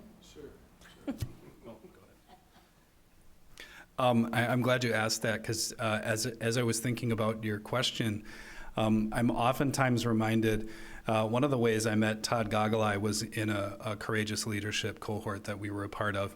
And sometimes when you engage in conversations about culturally relevant pedagogy, it kind of becomes enmeshed in what you do, and you forget to speak frankly about it. So when I talk about the work that we're doing both at I'm going to speak for Les just for a moment to say I think the work happening at both the middle school and the high school is heavily grounded in some of the tenets of cultural relevant pedagogy that help us connect with our students. So if you take, like some people talk about the 4 R's, so if you take realness, relevance, relationship, and rigor, it was a part of what I spoke of.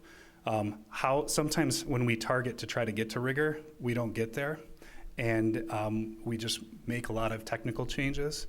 And so one of the pieces that I noticed and I heard from a teacher cohort group that was focusing on student engagement is they said, when we focus on the engagement, suddenly the rigor came up. When we were looking for ways to connect with our students and get them engaged, they brought the relevance and the realness to the classroom. And so when you hear about these student-based activities and student-based decision-making, and we're heavily supported by our district on many levels. I just am thinking of all the names of people at the district office that are helpful in supporting our principals do that work and keeping students at the center of it. So that would be my quick overview of it. I'd love to talk more about it, but I'm going to step aside because that part gets me really excited about when we're connecting on a larger level as a district. Thank you, Scott. Anybody else? Well, thank you all. We're very grateful for your time with us both before this meeting and during this meeting. Really appreciate all the good work you and everyone at your building is doing and your students are doing. So thank everyone for us, please.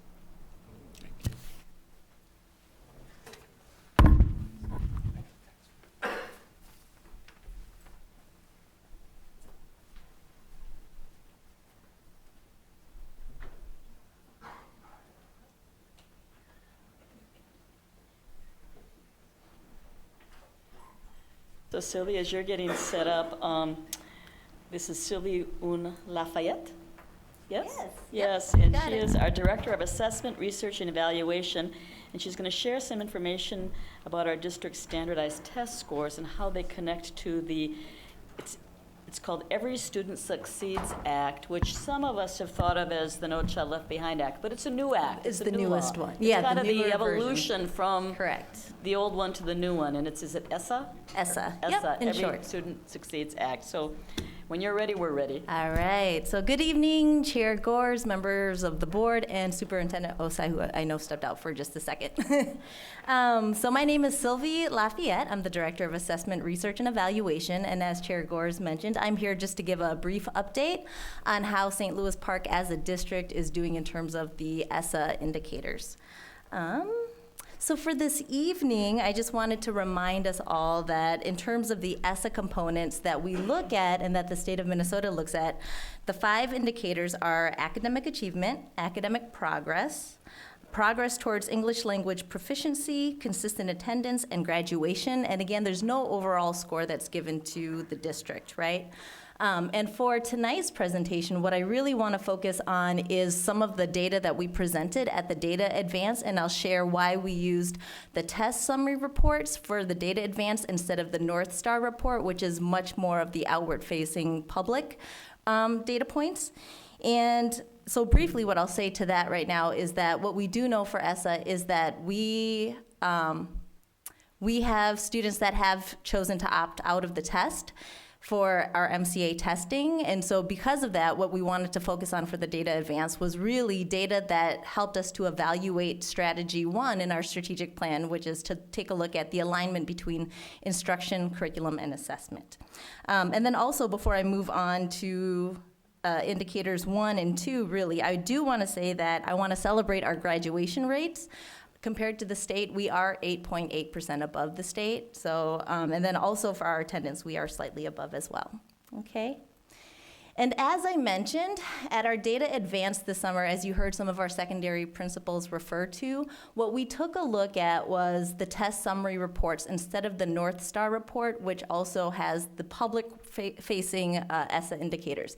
The test summary reports actually shows how students did who took the test in St. Louis Park and received a valid score.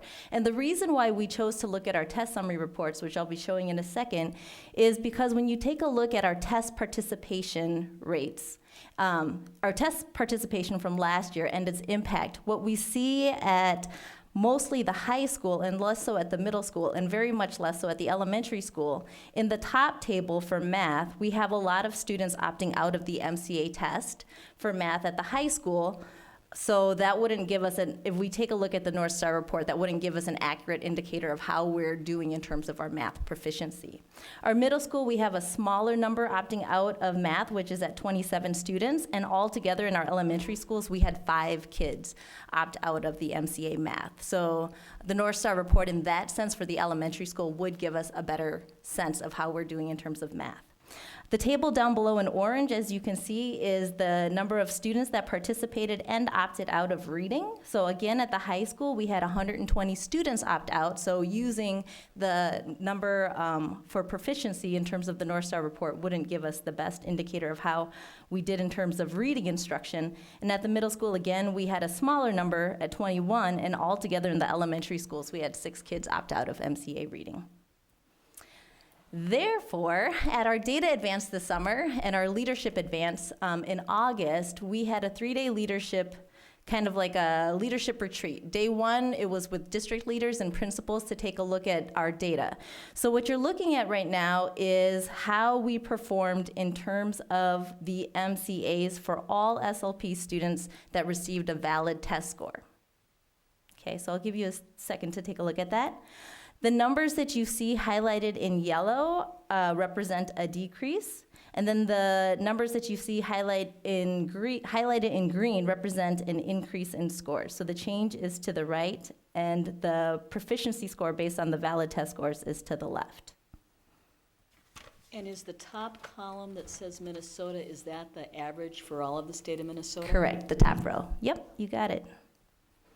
And so each of the columns, thank you for mentioning that, are also broken down by color to help you see. So the first column represents Minnesota, the district, and the different schools, but then the next column over in red, you'll see the math proficiency score.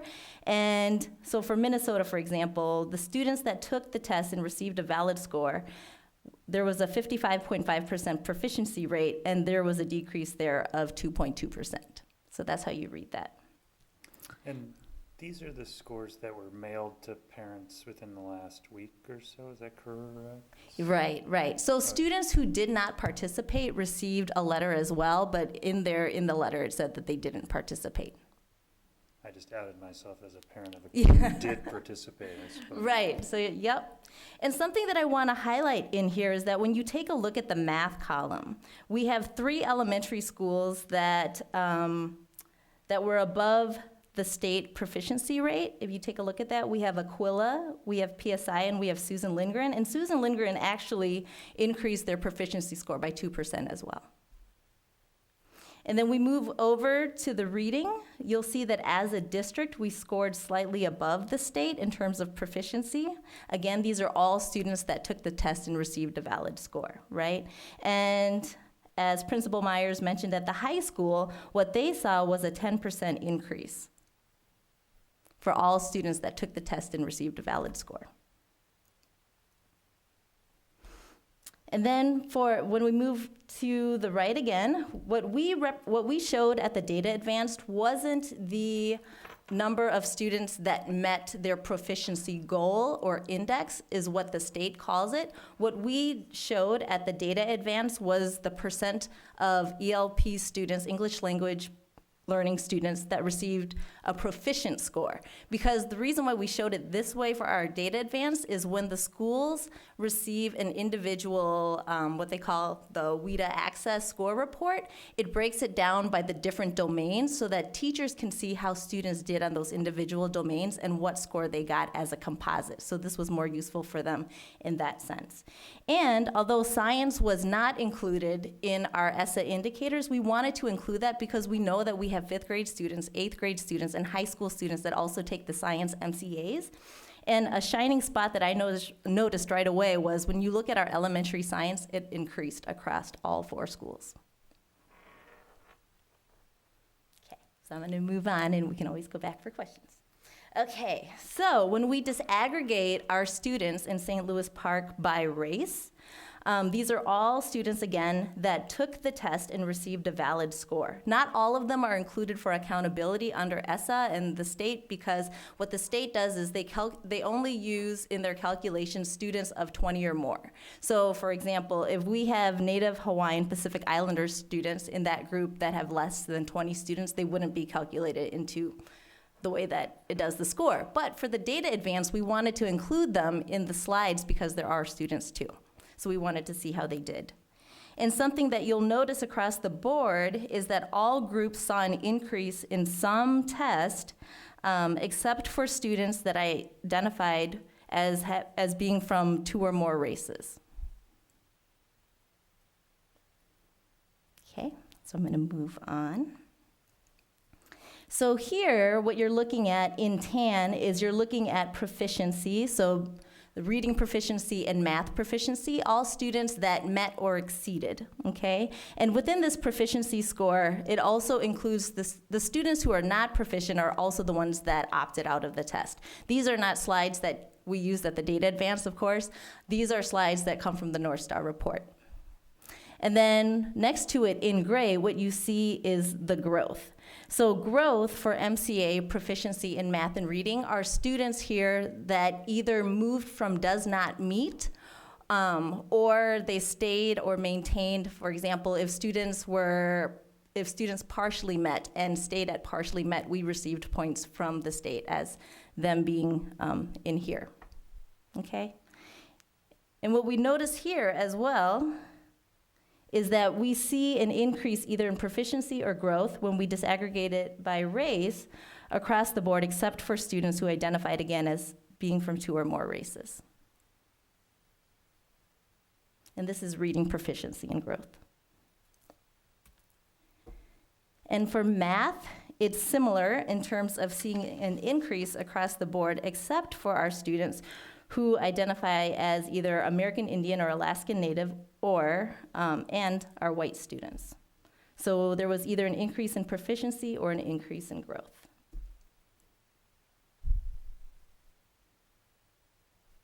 I know, it's a lot of numbers, so feel free to ask whatever questions you want. Yeah, go ahead, Jim. Well, going back to the SLP students with valid test scores, when it says like SLP district on math, 54.1%, that's not the percent with valid test scores. That's just, No, that's the percent of students meeting or exceeding, so they're considered proficient. okay. Well, what I want to ask is that if at our high school, you think less students take the test compared to other high schools because they want to concentrate on their IB exams or whatever, I guess. If that affects our scores compared to the rest of Minnesota. Yeah, so I was recently at the Minnesota Assessment Group meeting, so MDE was present. So one thing that MDE asked, what's going on with the state of math in general? Because across the state, what they did see was a decrease in scores. So that's one thing, so that's a trend across the state. The other thing is, one of our highest opt-out rates when we look across schools is at the high school, and there is the test fatigue reality in a lot of schools. So there are some schools that are getting really strategic around when they do testing and how they do testing and ways to just try to minimize the amount of testing for students. So that's one thing.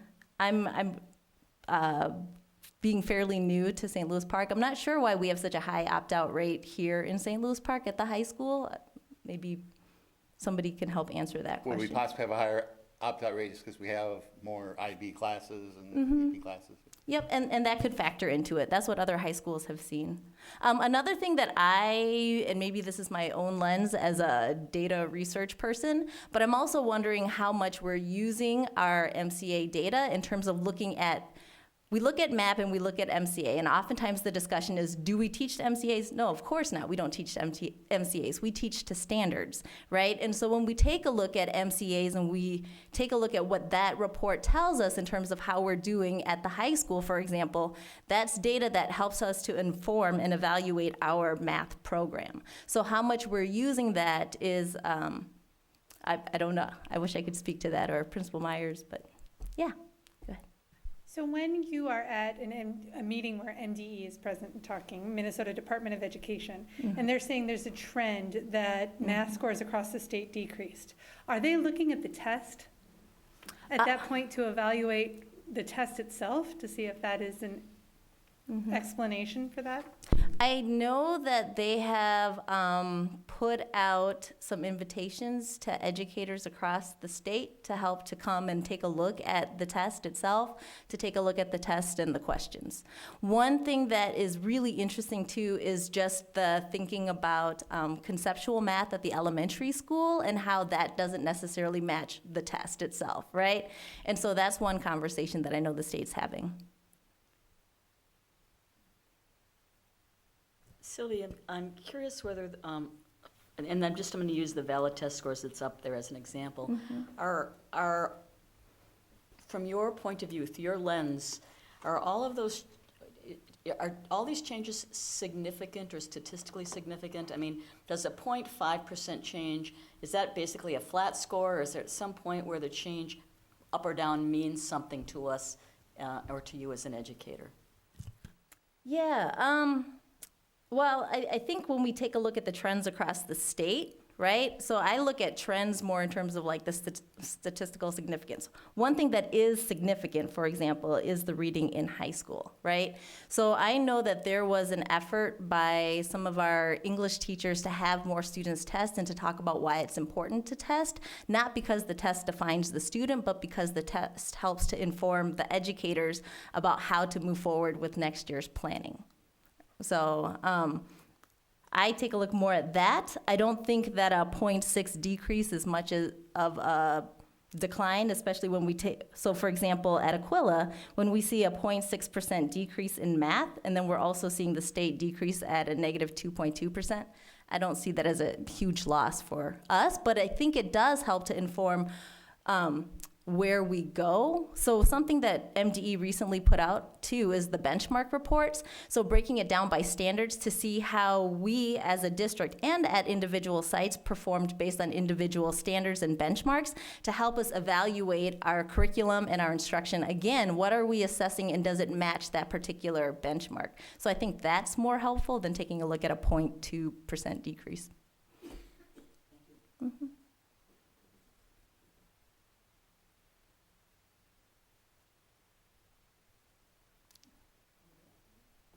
Congratulations on your first board presentation. Thank you. Administrator, thank you. Thank you very much. Thank you. Thanks so much. So next up, we have the policy development. And I'm going to just take them one at a time and ask. My memory of this is none of these first reading policies had any significant recommended changes from that in this year. Is that true? No, there were no recommended changes. Okay, thanks. So starting with policy 514, bullying prohibition policy, does anybody have any comments on that? I just want to highlight that we did look at this just in February. So, yeah, so. Okay. So if our silence means anything, well, our silence shouldn't mean anything. We just did this one a few months ago. Perfect, thank you. And then next up is the, I've got one. So our date on that review looks a little messed up. It says 2/11/19. So I don't know which one is right. Maybe it's probably I imagine February 11th, and the 2 is the repeated, or?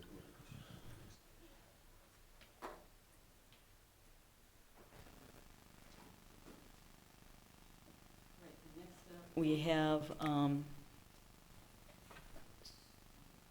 515, protection and privacy of people policy 515, protection and privacy of people records. Any comments on that?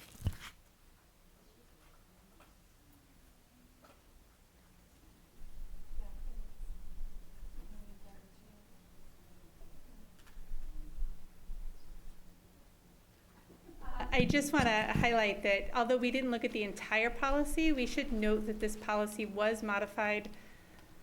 Does anybody remember what meeting this was? When we added the section that parents' email addresses could be distributed to PTOs for the sole purpose of inclusion in an elementary or school directory. I think that was what, May, Sarah? Does that seem familiar? Yes, we changed the policy in May, and so this is the first fall that policy is in effect. And so we are working on a procedure in order to release that information to our elementary PTOs and middle school site councils should they request the data. They still have to request the data. So we're working on that now with our business office to establish a new procedure for that release. And it did seem at the last DPEC meeting that the PTO reps were happy with the change. It was going to make their lives easier, right? Yep, they're thrilled with the change, so they say many thank yous to the school board. We're having, I will let you know that we're having a little bit of a challenge with our schools. Some parents it's new to parents, and so we're having a few parents with some concerns about the release. And so we're working with our schools and helping them have some conversations with some parents to understand what that release looks like and understand the why behind the release of the information to PTOs. So it's just an explanation, just an additional communication, just something different to be done this year.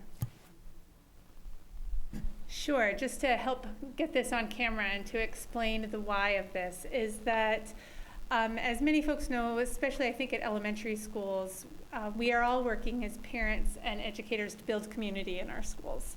And as parents are trying to reach out to each other to schedule play dates and invite people to birthday parties, and just to be in touch with other parents as issues may arise with our children, we rely on these directories. And many parents have found that for a variety of reasons, language differences, as just one example, emails are preferred in many situations. The problem is that because we could not disseminate, per our former policy, we being the district, any parents' emails, parents at most schools had to opt in. And that just proved to be a logistical nightmare for the people who were trying to collect and produce these directories, because it was often by January, for example, by the time they got everybody's forms back where they opted in to allow their email addresses in, Many families, we heard from various schools, they would have been fine with their email addresses being included, but the opt-in paper just got lost somewhere in the pile of papers that we all complete at the beginning of the school year. And by January, we've often lost so many opportunities to build committee throughout the first half of our school. So after lots of talk at DPAC and lots of conversations that I had with the PTO chairs and the directory chairs at the elementary schools, just being able to provide them with a database of parents' preferred email addresses was going to create just a big improvement in the process of creating the directories. So I hope that wasn't too long, but that was the why behind the policy change. So that was a change that I believe we approved. Mary, that was a change we approved, but it's not reflected in policy in front of us right now. No, it is in the policy in front of us right now. We just just don't have the didn't date. have the revision date at the top. So if we could figure out that date and add it in, that would be great. And Karen just asked me to just also explain what DPAC is. DPAC stands for District Parent Advisory Council. Anyone is free to attend any DPAC meetings they want. They're on the third Tuesday of the month at 4:30 at the district office. Sarah Thompson, our Director of Communications and Community Relations, presides over those meetings. They're often attended by the PTO chairs or representative from each of our sites. Thank you, Mary. And so with the request coming from the PTOs and site councils, we will be able to work with the business office and be able to release the information, we're hoping by mid to end of October, so that the groups can then work on their directories and get the information out to parents. So much quicker turnaround and ease of access to parents so that they can begin communicating effectively with each other on the site level. And to clarify, again, for those parents who may be concerned about having their email addresses out there to the directory, you are free to opt out. You do not have to have any information printed in the directory, including your email address. And I feel like we're playing ping pong right now. And just one more thing to add. And so with the policy change this year, it also gave us an opportunity to review our form. And so what we found was a circa likely 1980 form that had been used by our schools and some inconsistencies across our sites. And so this gave us an opportunity to review and update our form, make sure it was consistent with our policy language, make sure it was consistent with our brand, and also gave us an opportunity to also translate the form into our 2 other languages. So it's now translated into Spanish and Somali as well, in an effort to truly reach all of our families and make sure that there's a broad understanding of our policy and our practice. So that happened this fall as well. Excellent, excellent. So next up is policy 522, student sex non-discrimination. Any comments on that one? Right. Now we're going to move into the second reading of several policies, and I'm going to take these one at a time as well. So on the second reading, policy 414, mandated reporting of child neglect or physical or sexual abuse. Any comments? Okay. Next, policy 415, mandated reporting of maltreatment of vulnerable adults. Second reading. Any comments? Okay. Third one is 506, student discipline. Any comments? I have a comment. So I was going through this, Superintendent Osai, and I've talked to some of the board members, and I would really like to try to work in restorative justice or restorative practice into this policy, but need some more time to figure out how it would work.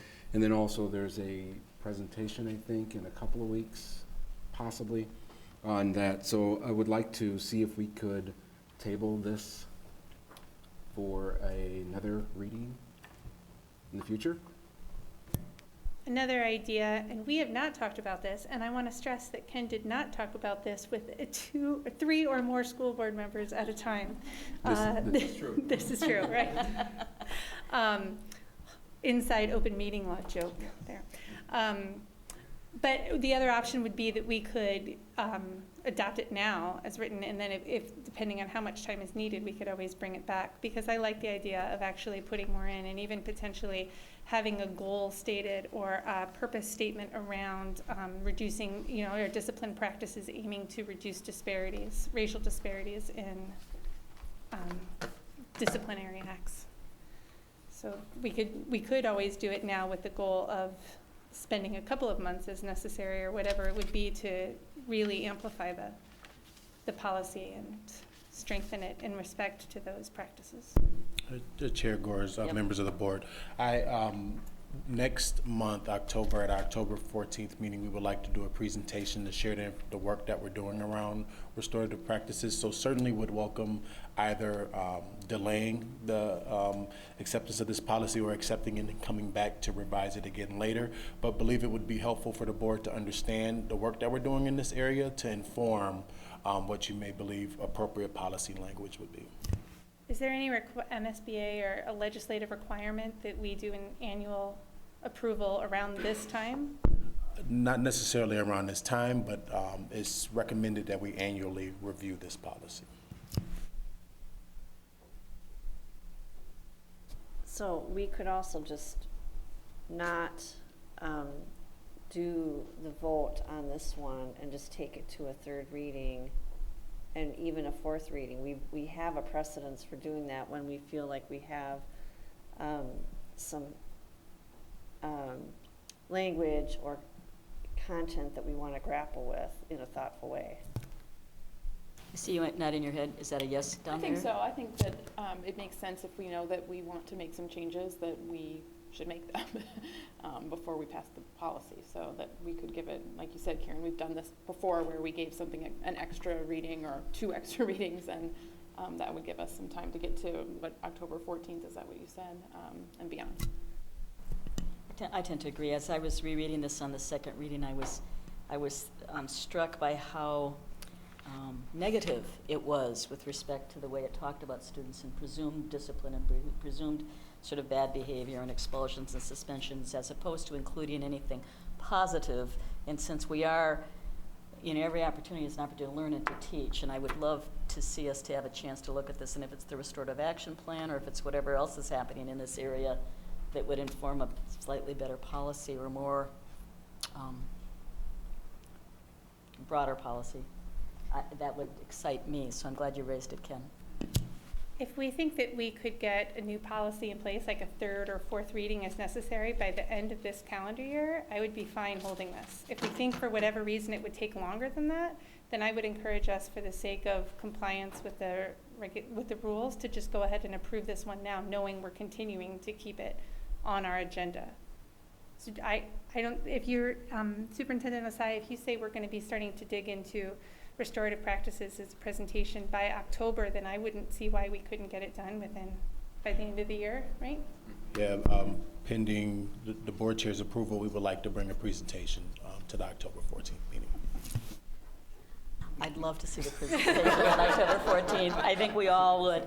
And I think that gives us, all of November. And if we're running out of time, Mary, we can just bring it back as it is and still make sure we get something done this year. And that doesn't mean we can't come back to. So I think, yeah, so we'll table 506. Sounds good to me. Does that require a formal motion? I was looking in the book and I don't recall if it requires a formal motion to table. Anybody? Why don't we, Karen will look that up. Yep, and we can get to that at the action agenda. So in the meantime, we can move on to the consent agenda. Did anybody want to pull anything off of the consent agenda for discussion? Right, seeing no hands raised, is there a motion to approve the consent agenda? So moved. Moved by Ann, is there a second? Second. Seconded by Karen, all in favor? Aye. Aye, approved, 7-0. Next up, we do have the action agenda. So sorry that Rick is not here. But I know you've got it, I know. So the first up is the labor agreement, Park Association of Teachers. It is recommended that the school board approve well, first, why don't we hear from you, Aston, Sure. and then we'll move to the motion. Okay. Chair Gores, members of the board, our Director of Human Resources, Rick Cryer was unable to be here this evening, but I'm prepared to offer a brief statement in connection to the tentative agreement that you have in front of you this evening with the Park Association of Teachers. First, I would like to start off by saying that we had a very collaborative bargaining process again this year that has led to the agreement that you've had an opportunity to review. We worked through some issues that without the relationship that we've developed over the years could have proven to be difficult. One of those items was to create a layoff or unrequested leave process after the law struck the old one that was in statute and left districts and unions to collectively bargain a new process. I have to say that I am most impressed that while PAT obviously protects teachers' rights, both the teachers and district negotiations teams, kept students and student outcomes in the conversation and created this new process that allows us to keep the best teachers in front of our students in the event of a layoff that would be needed in the future. And this is reflected on page 21 of the contract. Also, the discussions around salary were very collaborative. In some negotiations, the focus is too often predominantly on the top step salaries. In this agreement, both the teachers and districts saw the need to have competitive salaries at the entry steps to attract and retain staff, and a bigger portion of the salary improvement went to those beginning steps by using consistent dollars across the schedule. This resulted in a schedule that will help the district with our efforts to attract and retain the best teachers. Again, overall, we're very pleased with this new contract. We've provided the school board this evening with a summary of the tentative agreement items and the full strikeout versions of the changes. The overall settlement is within the budgeted projections and almost 1% less than the last contract. Patricia Magnuson, our Director of Business Services, was on the negotiations team with Rick this year. And if you are interested, I would allow or ask that you say a few words. Thank you, Superintendent Osai. Yeah, I affirm all of that was said. It's a remarkable relationship that we have with all of the bargaining units and with the Park Association of Teachers. I've been on lots of negotiating teams in my career and watched HR directors with good and not so good relationships. Rick has clearly developed a really strong and respectful relationship. So while there's respect and collegiality, these are difficult conversations and tough negotiations, but this teacher leadership team certainly keeps students at the center. It was evident in all of the conversations. And they were really respectful of our financial position and interested in our financial position. And I think this settlement reflects that understanding of our financial position being 1% lower than our last go around. So I was impressed with the process, impressed with the leadership of our Human Resources Department and with the leadership of the teachers union. Like lots of other things in this district, kids are clearly at the center of the work we're doing. Thank you, Patricia. That's great to hear. So it is recommended that the school board approve the employment agreement between Independent School District 283 and the Park Association of Teachers for the 2019-2020 and 2020-2021 school years. It's 2 years, as presented. Is there a motion? So moved. Moved by Karen. Is there a second? Second. Seconded by Ken. Is there any discussion? Go ahead, Karen. I just want to echo what Patricia said. Rick has worked so hard since he's joined our team to clean up contract language. So when I started on the board, I would read every single contract, every word, and he has corrected every typo. He has made logical consistencies, right? Like in the dental plan, why did we have 14 different dental plans? Seriously, he's just fixed a lot of stuff. And when you take care of those little things, it showed everybody, wow, he really cares about getting this right. And he is a good partner for our administration, but also for the greater community, because we do have 22 different pots of money that we get to work with, and they all have rules attached to them. So, and also, Patricia, you joined that this year, and this was so smooth. to be honest, I didn't even know what was going on because there was not a single ripple or issue or concern. I mean, it just got done, and thank you so much. All in favor? Aye. Opposed? Carries 7-0. I echo thank you, Patricia, and please convey to Rick our great thanks for his good Just work sent him a message. on doing this. And to the Park Association of Teachers. Yes. Right, to them too. It's collaborative work, and it's work at its best with students at the center. That's why we're all here. All right, next up is approval of the 2019 preliminary levy payable 2020. It is recommended that the school board approve the 2019 preliminary levy payable 2020 as presented. Is there a motion? So moved. Moved by Ken. Is there a second? Second. Seconded by Jim. Is there any discussion? Go ahead, Ann. I had a lot of questions earlier about the turf, and I went back and forth with Patricia about this just to make sure that I really understood exactly what we were voting on. So I want everyone to know that we're voting on the preliminary levy, which gives us the option and the ability to consider the turf purchase. This is not a final approval of a turf purchase. This is not anything like that. It's I would like to have more discussion of the turf when we get closer to actually approving that purchase. But I'm happy to approve this preliminary levy to give us that room to discuss. Anyone else? Right. All in favor? Aye. Opposed? Carries 7-0. Next up is policy development, second reading, policies 414 mandated reporting of child neglect or physical or sexual abuse, and 415 mandated reporting of maltreatment of vulnerable adults. I'm only taking the first two. Is there a motion to approve those two policies? So Moved by Karen. Is there a second? Second. Seconded by Ken. Any discussion? All in favor? Aye. Carries 7-0. Is there a motion, based on our prior conversation, I'm going to ask if there's a motion to table indefinitely. That's the language. We just looked up Robert's Rules of Order. Table indefinitely the reading and approval of policy 506, student discipline. So moved. That's moved by Mary. Is there a second? Second. Seconded by Ken. Is there any discussion? All in favor? Aye. Okay, so that carries 7-0. Now we're up to communications and transmittals. Who wants to go first? Ann. Principal Myers mentioned that there is coffee with the principal tomorrow morning. If you're watching this any time other than right now, it's not tomorrow, but tomorrow, Tuesday, September 24th at 8 a.m. At the high school, coffee with the principal. And I want to acknowledge Betty Shaw, who has been sitting on our audience for this whole meeting.